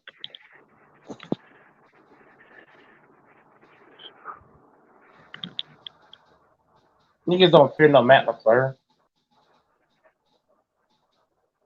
Niggas drinking soda in his practices and shit. Man, come on.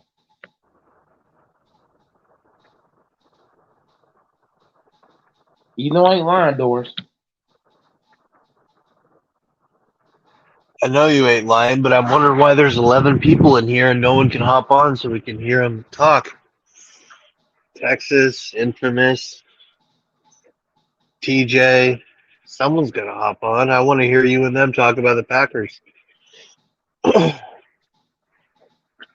Everybody's time they sleep look like. Well, it's Friday night.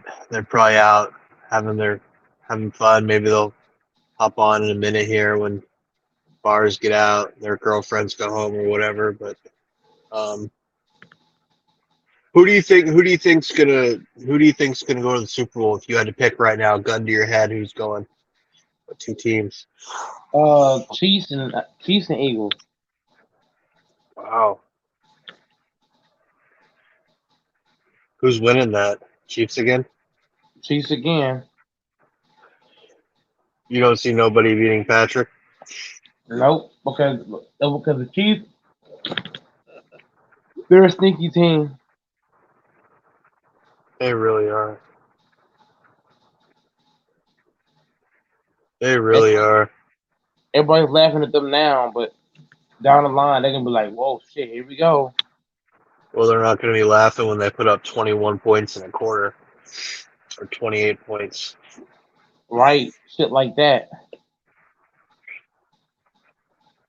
They can put up 3 touchdowns in 5 minutes. With ease, and you get Andy Reid play calling. Shit. Yep.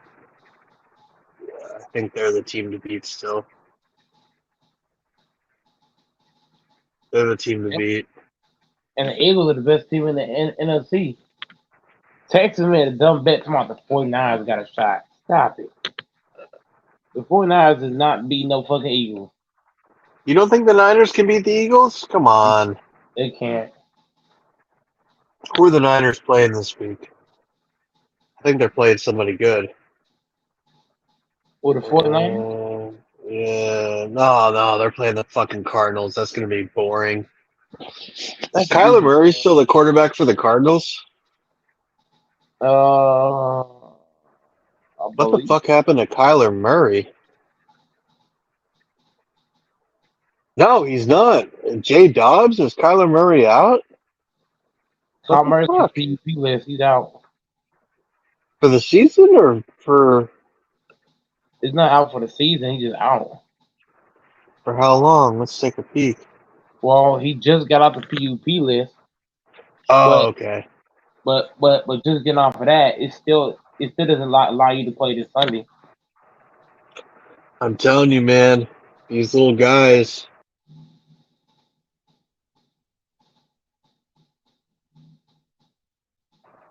I'm telling you that these Drew Brees sized guys, Kyler Murray, Michael Vick, Drew Brees, Tua, they're always getting fucking hurt, dude. They just can't stay healthy. They just can't take those fucking hits, those little mobile guys.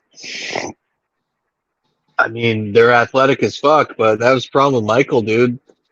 Maybe not with when he was with the Falcons. I don't know how many times he got injured with the Falcons. I think he was healthy for the most part, but when he was with the Eagles, dude, he was always getting fucking hurt. And that's the problem with these smaller dudes, dude. They just, I don't think it would matter even if you're a huge dude. I don't know if it's a fantasy, man, that you can have a mobile quarterback who's going to last in today's day and age with all these safety protocols and stuff. Because I think back in the day, some of these more mobile quarterbacks, I don't know what ones they were, maybe like Warren Moon. I don't know particularly the names, but Steve Young and stuff. I think back then you could have gotten a concussion and nobody would have known, and it would have stayed on the down low and stuff like that. But now, if anything like that happens, it's a huge deal. You know what I mean? Any type of head injury or any type of cognitive testing or I bet back in the day, guys would get fucking their quote unquote lights knocked out, and it wouldn't have been a big deal. They would have gone out and finished the game, and never would have heard about it again. Players were tougher back then, though. Oh yeah, there wasn't no I got a toe injury, I'm not playing, or I have a groin strain. It's no, I'm playing. I don't care. I'll tape it up, give me a shot, talk, do whatever you need to do. Like I'm gonna play. It's not, I have a toe injury or I have a, quad injury or whatever. It's like a toe injury. Motherfucker, a toe injury? The fuck out of here. I'll show you a toe injury. Like,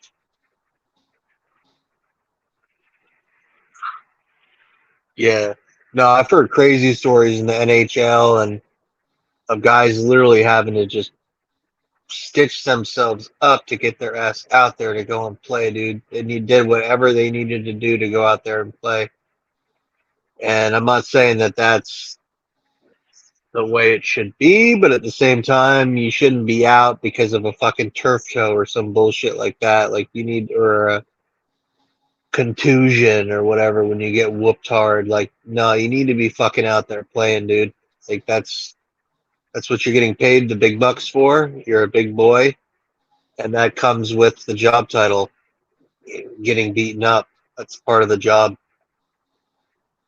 Just like Shit, if you're a man. plumber, just like if you're in a plumber, you're on your hands and knees and you're gonna smell shit. It's the same thing if you're a quarterback or a running back. You're gonna take a fucking beating.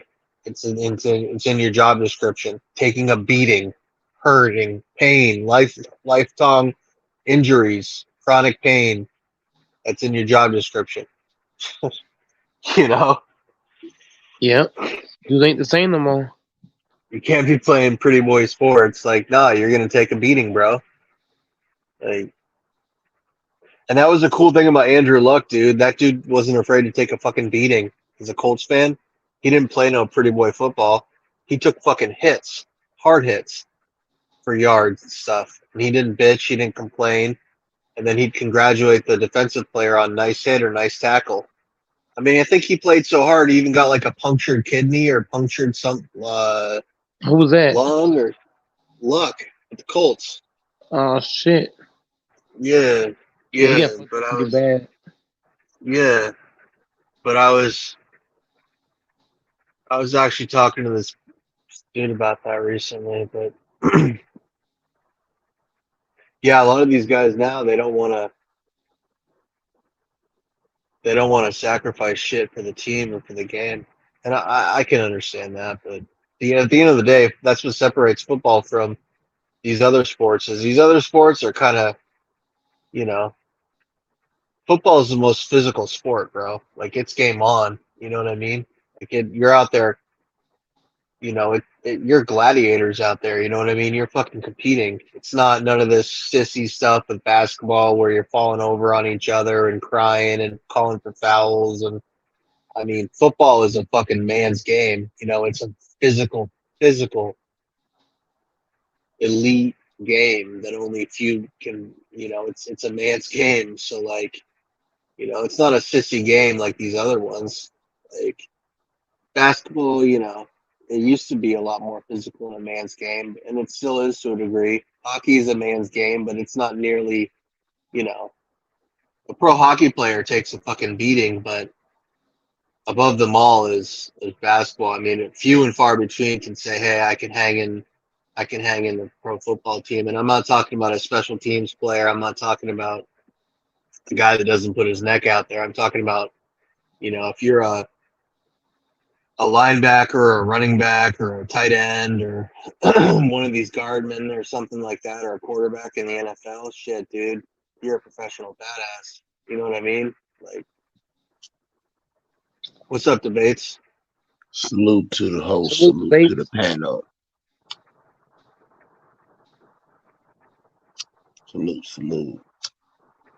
Yeah, I mean, if you're in the NFL, dude, and you're getting hit, dude, you're a badass, man. Like, few people can say they can get hit like that. You know what I'm saying? That's a bad. Like, even a tiny dude in the NFL, like a Ray Rice dude, could beat the living shit out of almost anybody.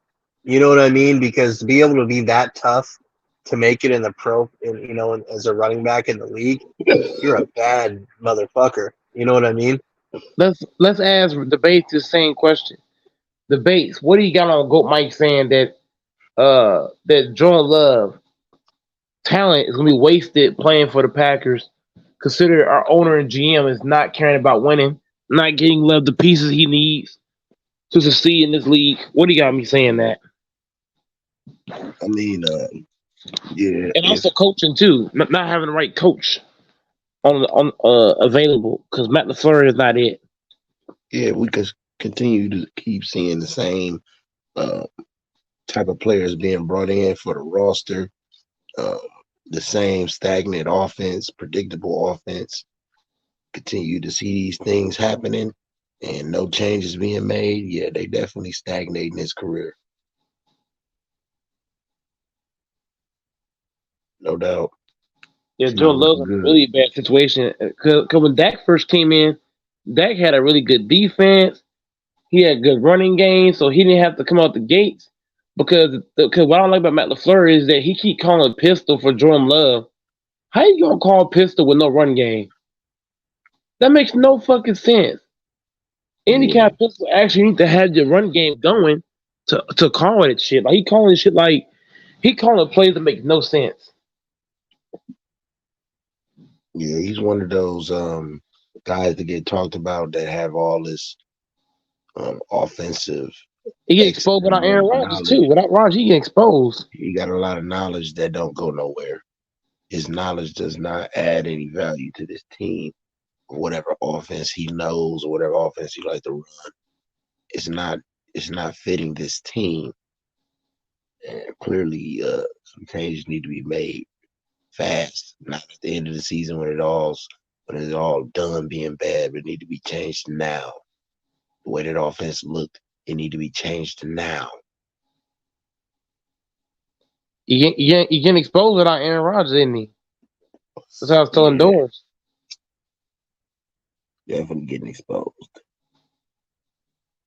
It's a shame that Mr. Rogers had to go through what he had to go through, but you can't pack it up and go to another team mad. Expect everything to go right. You gotta have the right intentions. Everything to go right. Man got mad at the Packers. Want to run to the Jets and follow the blueprint of Brett Favre. And now you be Brett Favre Jr. That's who Aaron Rodgers will be. Even if he do come back from his injury, at his age, it will affect him. Remember, Real Debate said that he's going to come back to be a very good quarterback, but the Aaron Rodgers that we want to see, it's over.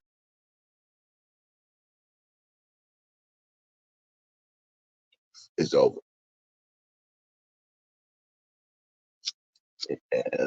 I ain't gonna lie to Bays. Jordan Love is gonna end up with a broken ankle or a broken arm. Based off like the man got sacked 5 times. If this O line and this team is playing this poor, I can see a lot of guys getting injured. I can see Love getting injured with season-ending injuries because the way he's getting hit, man, it's not even funny. And then he ain't got no good run game or defense either. So he's just out there running for his life. Praying he don't throw an interception. At this point, you can only run with the plays your coach give you. He can audible all he wants, but the offense still is offense. So he's just in a bad situation all the way around right now. And then And all like I pro. said, in my opinion, Jordan Love is way more talented, and his talent can be used and put on display at a way better, efficient way than is being displayed right now. You can roll him out, bootlegs, reverses, all kind of shit. He athletic. He can throw on a run. You know what I mean? Do not make him a pocket quarterback until he's really good at being a pocket quarterback. Is he good? Yes. But not good enough right now to be having him in the pocket like 7-step drops and shit. Your offensive line ain't good enough for him to have a 7-step drop. Put him in a shotgun, man. Or have him roll out right at the beginning of the play. Quick hitches, quick out routes. Shorter plays. Yeah, man. Screens. Wide receiver screens. All kind of shit I'll be doing. All of his passes are he's trying to throw too deep. And his O line's not giving him time to go deep. Jordan Love needs to have that Bill Belichick offense where you just do a bunch of checkdowns, short passes. Short and intermediate, and we're gonna take shots when we know we got the shot for certain. When your defense is on his heels and we know we can take that shot, and it's not going to be a big risk. Right now, every time you take a shot, it's a big risk. The defense, they right there, they ready. The offense is predictable. Don't got no real variety to it. Ain't got no real flavor. The offense ain't got no flavor. It's basic. Get the ball, throw it deep. Like teams notice that.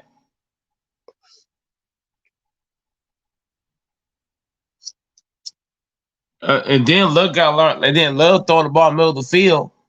He needs to stop doing that. Throw it to when you make passes to the middle of the field. You got to make sure you got to sell it.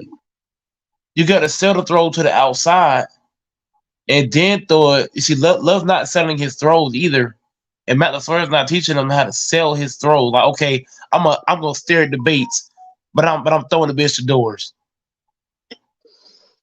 Or turn your body a certain way. Footwork is something to be worked on.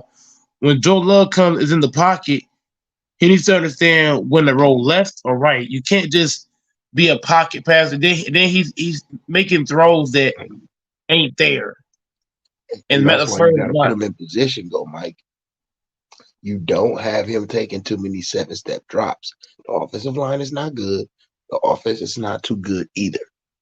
So I'm having him mostly in the shotgun. I'm running mostly trick plays. Until we can get some real continuity going, you can really get the playbook down, know how to look off those safeties, pump fake better footwork. It's like a lot of shit he got to work on in order to really have a real offense. Right now, you got to try to figure out what he can do best. But you're not doing that when you ain't rolling them out. You're not doing no trick plays.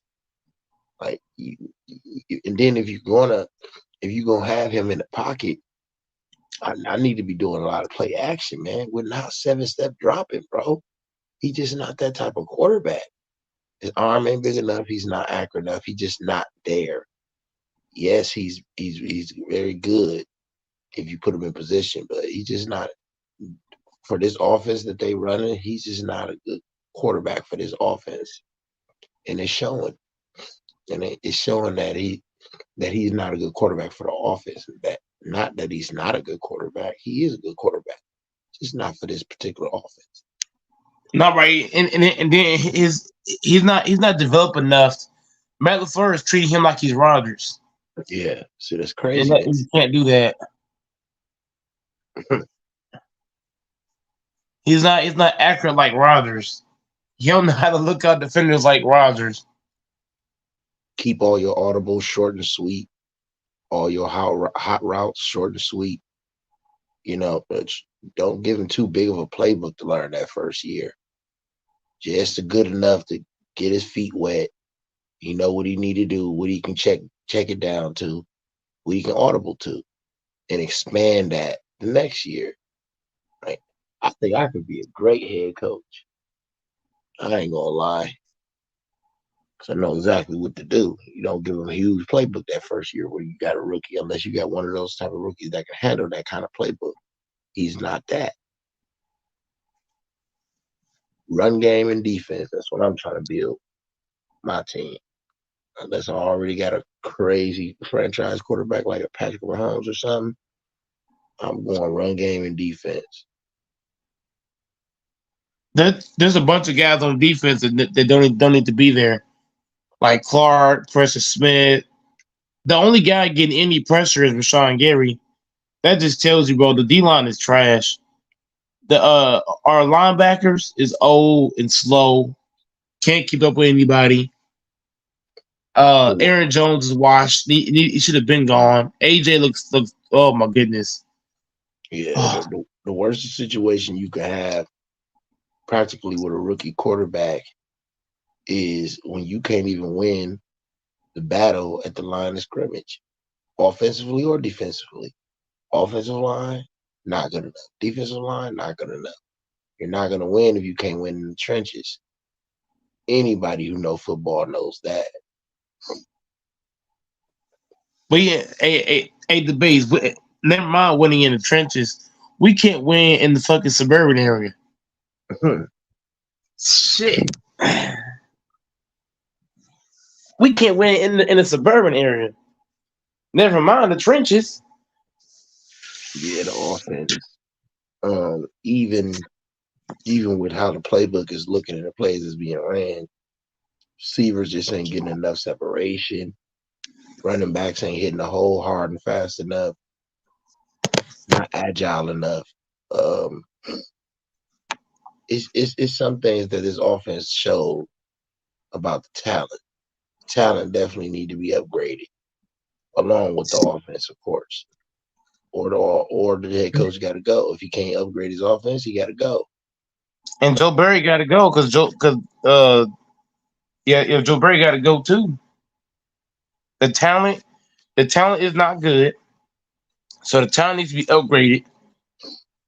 The coach might need to go. We need a better play. We need a real play caller with a real defensive coordinator. We need better talent at the running back spot, the linebacker spot, the D line spot, the corner spot, the safety spot. All that needs a tune up. We need a tune up at the receiver spot, the running back spot. All that shit need to be fixed. The O line. It ain't no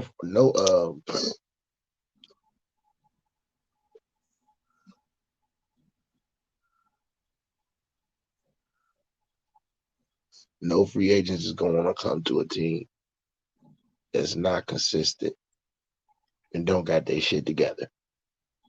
So they got to get it together ASAP. I can see this team debates. I ain't gonna lie. The Packers are gonna lose a lot of games this season. If you see our schedule, we're not beating the Raiders. We're not beating the Broncos. We're not beating the Vikings. We're not beating the Rams or the Steelers or the Chargers or the Lions or the Chiefs or the Giants. I can see us debates. You're not losing to the Giants and you're not losing to the Broncos. There's no way. The Giants have a rushing attack with Saquon Barkley. Saquon Barkley, he'll be back by that game. Green Bay's giving up eight debates, but Doris don't get. Green Bay has already given up 400 yards rushing this season. So what does it tell you, debates? We can't guard the run, bro. And you know what's crazy, debates? We can't guard the run or the pass. And Daniel Jones is pretty solid if he got a run game. That's what I'm saying. Saquon Barkley gonna run all over our asses. So last time the Packers got right now on the schedule. Well, maybe you need a really bad season. Maybe you need a horrible season for the coach and GM to get fired. Maybe that's what you need. Well, we all know the owner can't get fired. That's obvious. But if we have a bad season like I'm talking about, that would cause Matt LaFleur to get fired. You know what's crazy? As much as I love the Packers, I want us to have the worst season ever and cause Matt LaFleur to get fired. And your GM also? And also Brian Broderkiss. I want to see these two niggas have. As a matter of fact, it might take 2 seasons. It might take 2 seasons of losing for these two niggas to get fired. Because Matt LaFleur hid behind Aaron Rodgers, and I want him to get exposed for hiding behind Aaron Rodgers. Because right now, his play calling is abysmal. I feel like me, you, and Debates can play call better than this nigga. Shit, first year. I think if they have a bad enough season this season, they could get rid of him. You're the most storied franchise in the NFL. You're the Packers. I mean, you're not some no-name franchise, the Panthers. You're the Packers. I need us to lose all your fans expect you guys to win. I need us to lose every damn game, just to get Matt LaFleur and Brian Broderkiss fired.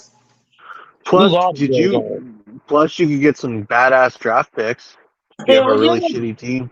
Yeah. Okay, I'd rather lose every damn game and force the issue, because if the Packers somehow have a good season, then that's going to keep Matt LaFleur around when he shouldn't be around. Yeah, if you can get a top 5 pick, fuck. I don't know what you do. Don't you have a lot of picks coming from the Jets too? Also, right. But if Green Bay has a bad season, that's just going to add to it. Oh yeah, and then the Jets and the Green Bay Jets at the we should start tanking and just still start studying draft picks. I ain't gonna lie. I Start think you're doing getting a the first. I think you're getting a first round pick from the Jets next year, and maybe a second too. So no, if the no, Jets have a shitty year, we're not getting the first because Aaron Rodgers did not play isn't enough playing. snaps. He didn't play enough snaps. It said he played 60 something percent of the snaps. We'll get a first round pick. So that's what I'm saying, Doris. We're gonna have to pull the Texans move.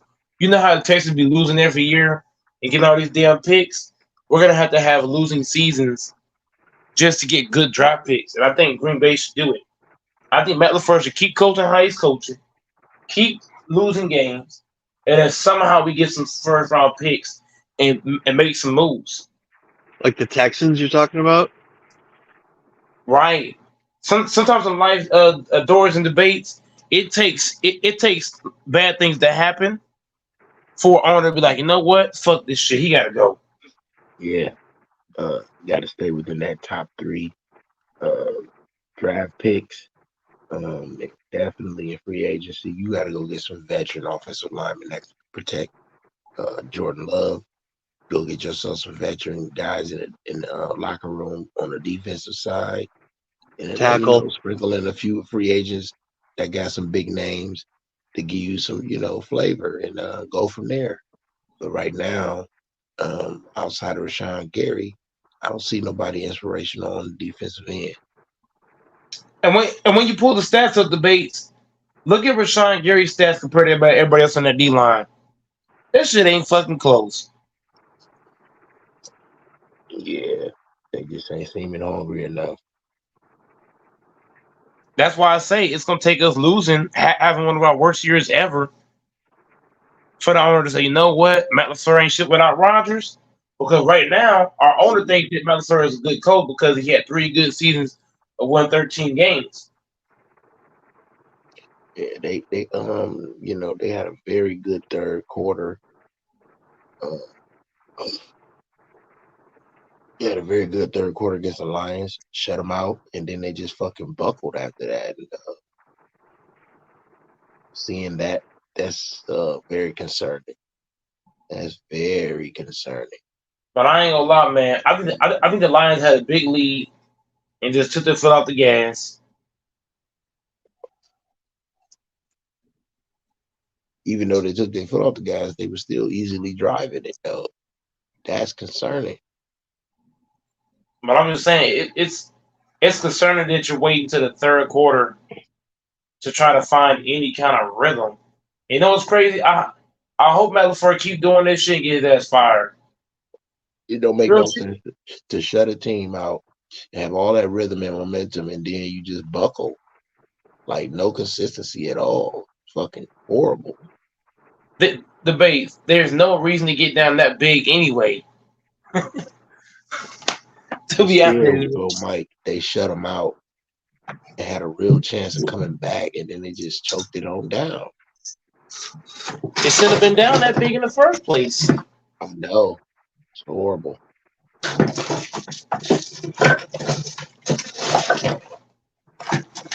Damn near put 40 on them. But like you said, the base, I hope they keep doing this shit, lose all these damn games, and get Matt LaFleur ass out of here. As a stay Packer within that fan, top 3. You don't want to go in that outside of that top 3. You want to stay within that top 3. They give you a good what do you chance. mean top 3? Definitely getting a good draft. What do you mean stay out of the top 3? Like, you want to lose shit about 50. What is it? 18 games on the schedule. You want to lose about 15 of them. 15 straight. Come on, Green Bay. Lose all the damn games. Get Matt LaFleur ass out of here. This nigga can't coach. Y'all 2-1 or 1-2? 2-2, and Dave Bakhtiari is gonna have surgery. Look like so. Dave Bakhtiari is out for the season. Dave Bakhtiari is out for the year. Lose one more game on the schedule and lose all the rest. Well, I mean, y'all win one more game on the schedule and lose all the rest. Dave Bakhtiari is out. That helps. He's out for the year. He's our best left tackle. Win one game according to the schedule. And that's going to probably be the Giants if Saquon Barkley is not running well. He running well, then y'all ain't going to win no games. Everybody runs well against Green Bay. The stats don't lie. Debates, but it debates. The Green Bay has given up 400 yards rushing in 4 games played.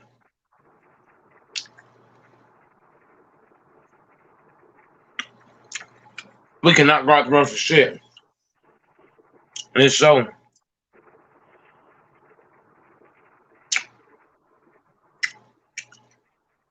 I actually feel good about losing now. Debates. Get Matt LaFleur ass out of here. Yep, get you a real coach, top 3 draft pick, good free agency.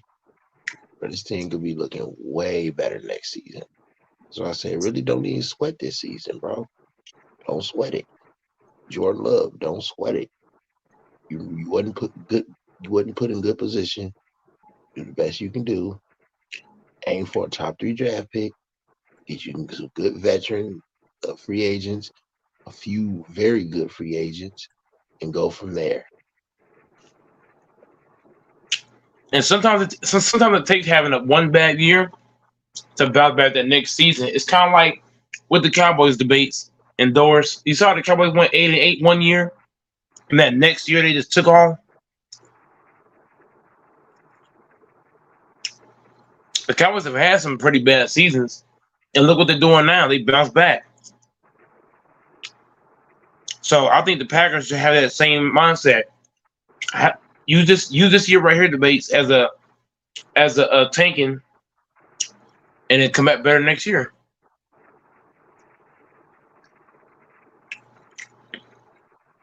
Get some free agents, some draft picks.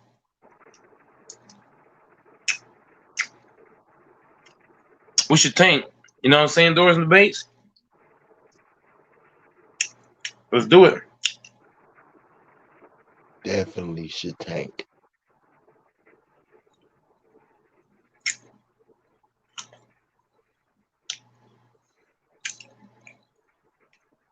Because Jordan Love needs time, man. He needs time. You're saying you don't like the Niners because you say their O-line isn't good enough for pass protection? Not against the Chiefs. So you think their O-line is their biggest weakness, the Niners? No, their bigger weakness is playing against Pat Mahomes. Mahomes is just so fucking great. I don't see any team beating the Mahomes. In my line of debates, Mahomes is just that damn good. The 49ers offense can keep up pretty well. The quarterback cannot keep up. That's the issue. Mahomes was like Jesus Christ and 12 disciples. I ain't gonna cap. I'm gonna call Mahomes white Jesus. What can I call him? Caramel Jesus. Mixed Jesus. Light-skinned Jesus. He is light-skinned Jesus at debates. Endorse. Mahomes was light-skinned Jesus. He's just that damn good.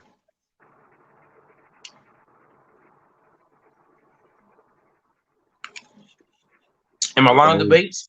As long as you got Travis Kelce and viable receivers, can't stop him. Mm-mm. Can't.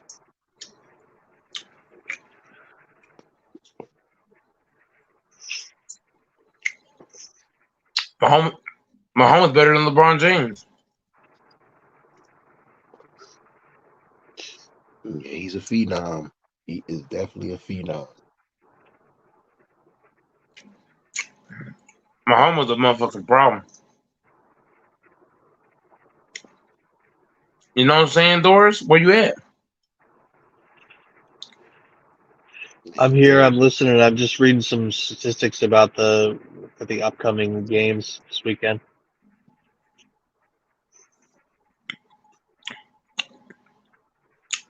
Who the Cowboys playing? I didn't look at it. Where's my damn phone? Did I lose my phone? What the hell? And I stay doing that shit. Cowboys pay the Patriots, which is boring. It's going to be a boring game. They play the Patriots. No, it's not gonna be boring. They got Dak Prescott. What's that supposed to mean? Debates. He sucks. Debates. Tell him what I mean. Debates. Oh, you mean he's always going to fuck something up and make it interesting? I don't know what that means. That Prescott ain't both. Debates. Tell this man when you got Dak on your team, you always got a chance to lose with that guy at the quarterback. That's funny as shit. You're funny, dude. It is true. It is true. Yes, sir. Yeah, it's funny. And I ain't gonna lie. I'll trade Aaron Jones for Jonathan Taylor. I'm trading Don't Jones. do it. Don't do I'll it. do it. I'll do it. No. Yes. He's staying with the Colts. I'm trading AJ Dillon and Aaron Jones for Jonathan Taylor. He's staying with the fucking horseshoe. No, he's not. We're trading for him. Lose him. We don't got shit. We're trading for Jonathan Taylor.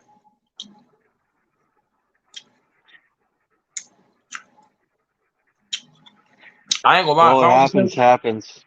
I ain't gonna lie. Doors and debates. I would trade for Derrick Henry if I was the Packers. I will get Derrick Henry. That's what I would do. I'll try to convince the Titans to give us Derrick Henry. I would love to do to my team. I would love him. Who is the Finns running back? The who? The Finns. The Dolphins.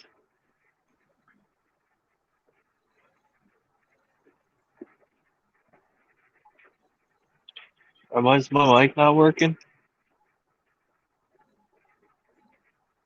If I don't have this fucking... I don't bite. I hope Jordan Love plays bad the rest of the season to get Matt LaFleur fired. So I actually hope Love throw more picks and force Matt to get fired. I want to see Matt get fired. I'm tired of this dude.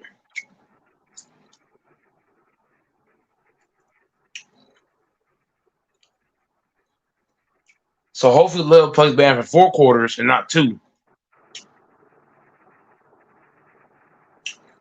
I need Matt fired. Worst coach I ever seen. We should have kept my what's his name again? Mike McCarthy. We should have kept him. This nigga's ass.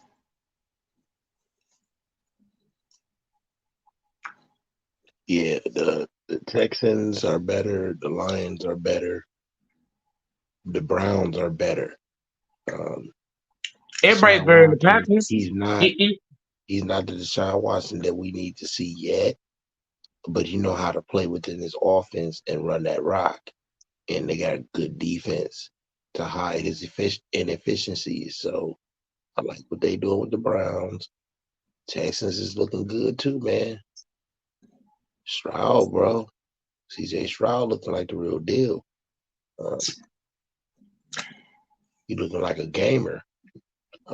Shit. NFL is going to be very exciting here in the next 5 years. That's all I can say.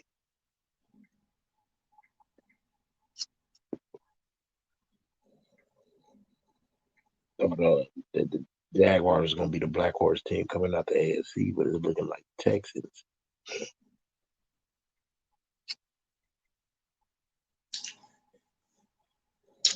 Texans are either the Browns, black horse team out the AFC this year. The Browns make no playoffs. Stop it. Man, they got run game and defense. They got real defense, bro. Defense. I don't mean shit. Deshaun Watson does not look good. So I don't care how good his defense is. He He's don't, not but he good enough. game managing well enough to win enough games. He's not a game manager. The hell? And he talented with his The feet. base, you trolling. You know you trolling. He got You a know better Green Bay playbook. Packers So got a what? game manager. You clearly trolling.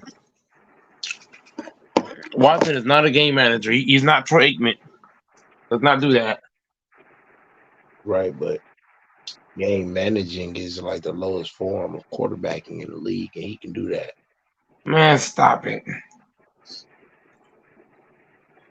Hand the ball off, check it down, take a few shots here or there, run when you need to run, let the defense do the work. He been doing that. Man, Doran, what are you on the base trolling, man?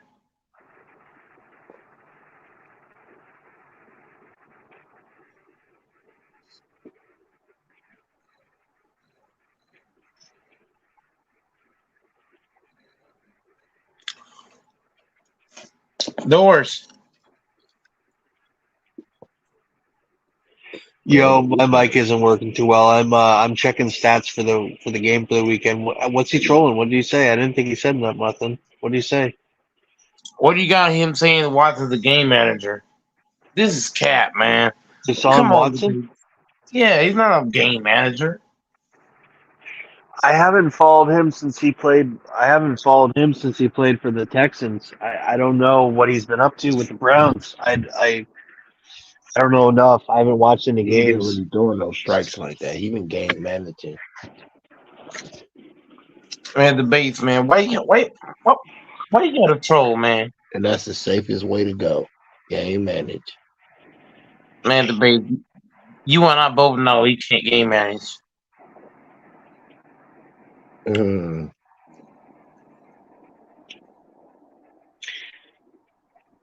I mean, he had a good game against the Titans, didn't he?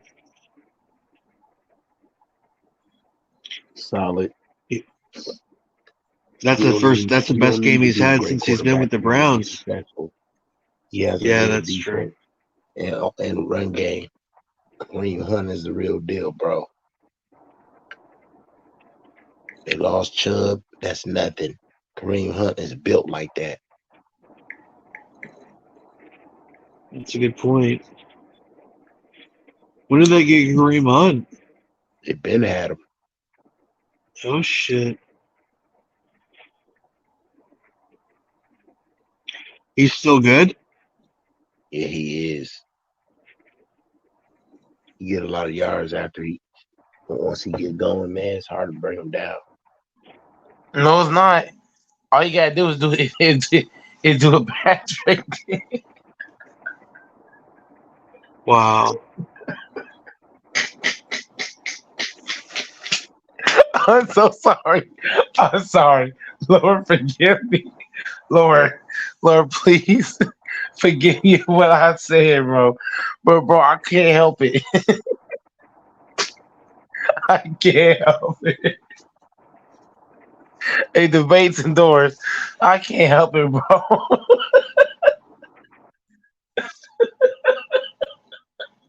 Oh shit. Oh damn. Bro, all you gotta do is do what Patrick did. It's just wrong. That's wrong.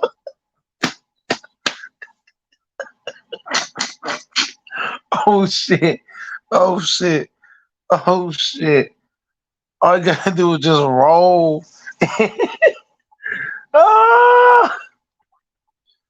Oh, I'm wrong for that, YouTube. I'm sorry.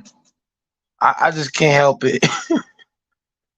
All you gotta do is fucking roll on his ass. Hey, debate indoors. Why y'all so quiet?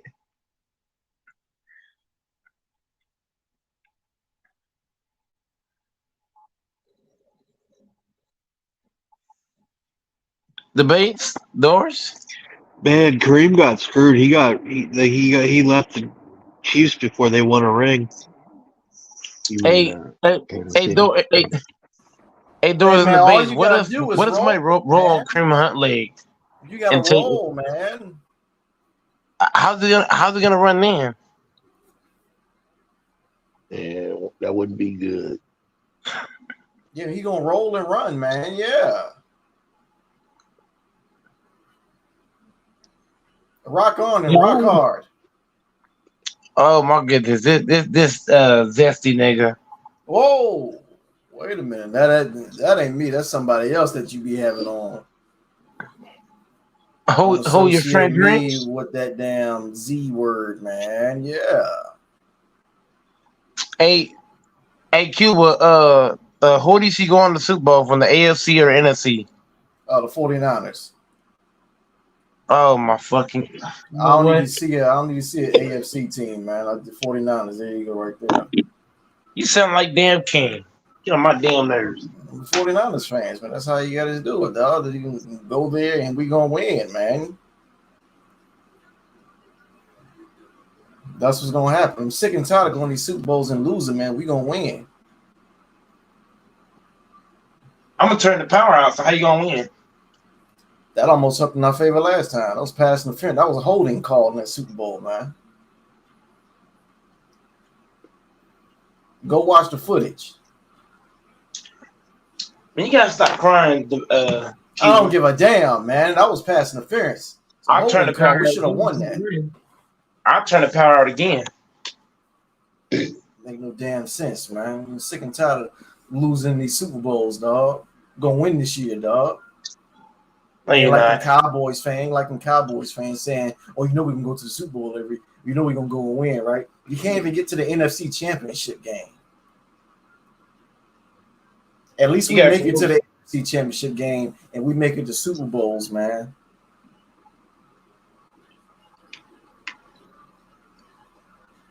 And that's what you gotta know.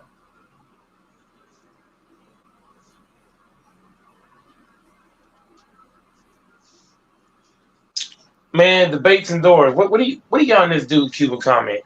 Man, right now it's looking like the Chiefs and 49ers. Oh, stop it. Seriously. Okay, break it down to me how. So you gonna exclude the Dolphins?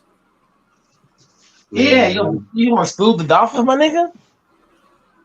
Okay, they put 70 on one team. They ain't put 70 on every damn team. Hold on, man. Aren't they also 3-0? Tua's got to stay healthy. Tua has not shown us. Tua has not shown us that he can stay healthy. Well, 3 games in, he did.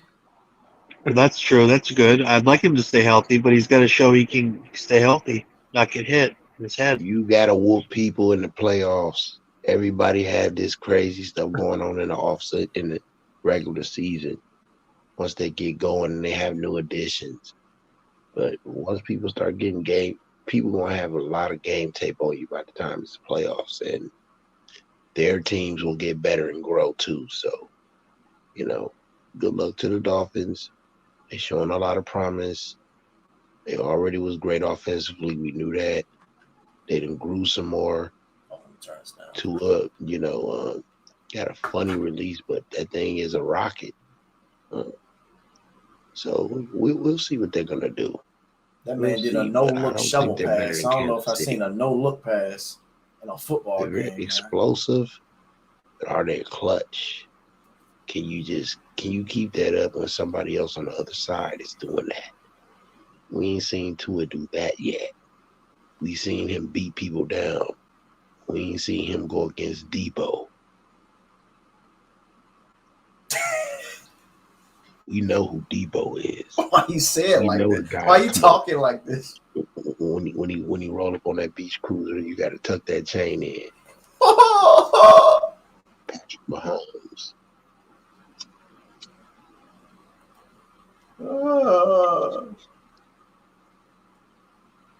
Rock hard, dude. Rock on. It's the other way. Oh, shit, I said it backwards. Damn. Yeah, everybody can't say it like you, man. We ain't seen Tua. I'm gonna get a damn t-shirt. Huh?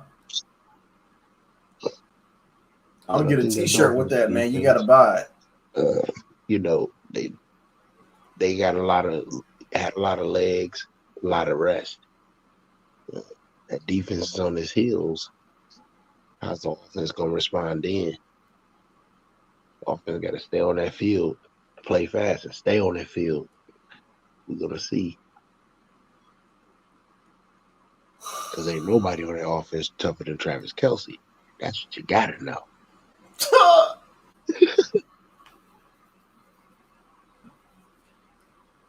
Well, And once he get double covered, everybody else turning to Randy Moss. They open. well, I hope this ain't the Jessica Simpson, Tony Romo curse, man. You know, hopefully Taylor Swift ain't like that. You know, remember that? And the one advantage, I don't care what you got going on defensively. The one advantage the Kansas City Chiefs have over everybody else is they know Tyreek Hill better than everybody else. And they will use it to their advantage. Remember, real the man said it. Y'all would have kept his ass, man. Shit, dog. Can you imagine if they would have kept Kareem Hunt and Tyreek Hill, dog? Like, that's insane. That's a super team. It would have been a super team.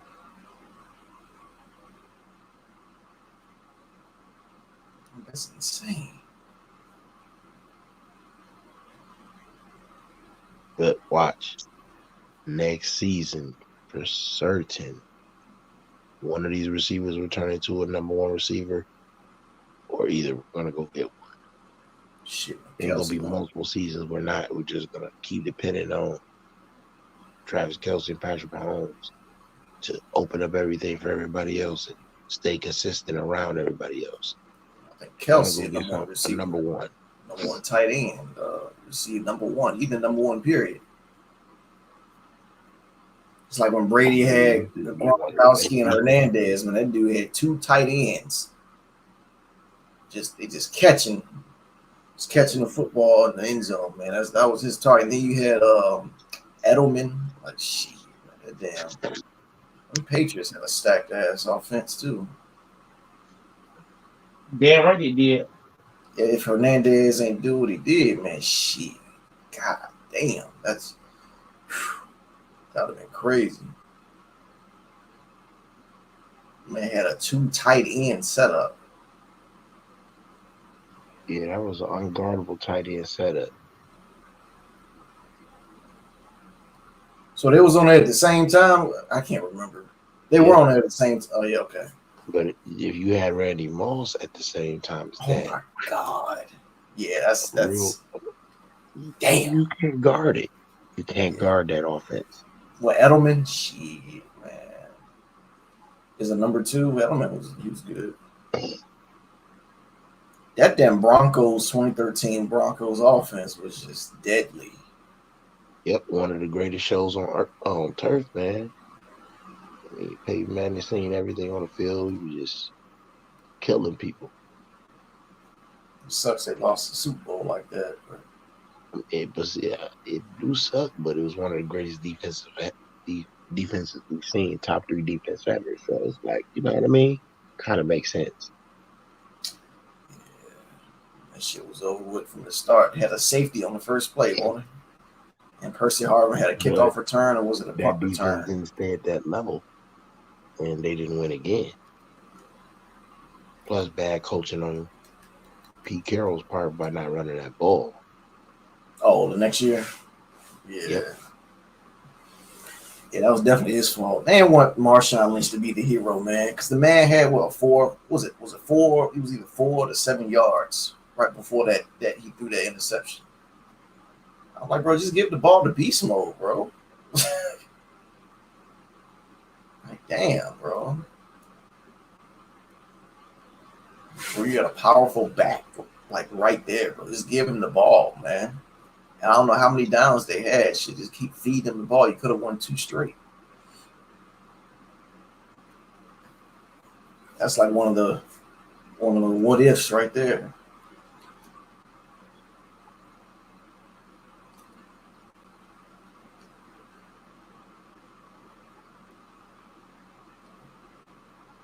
Shit.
Oh.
Mm.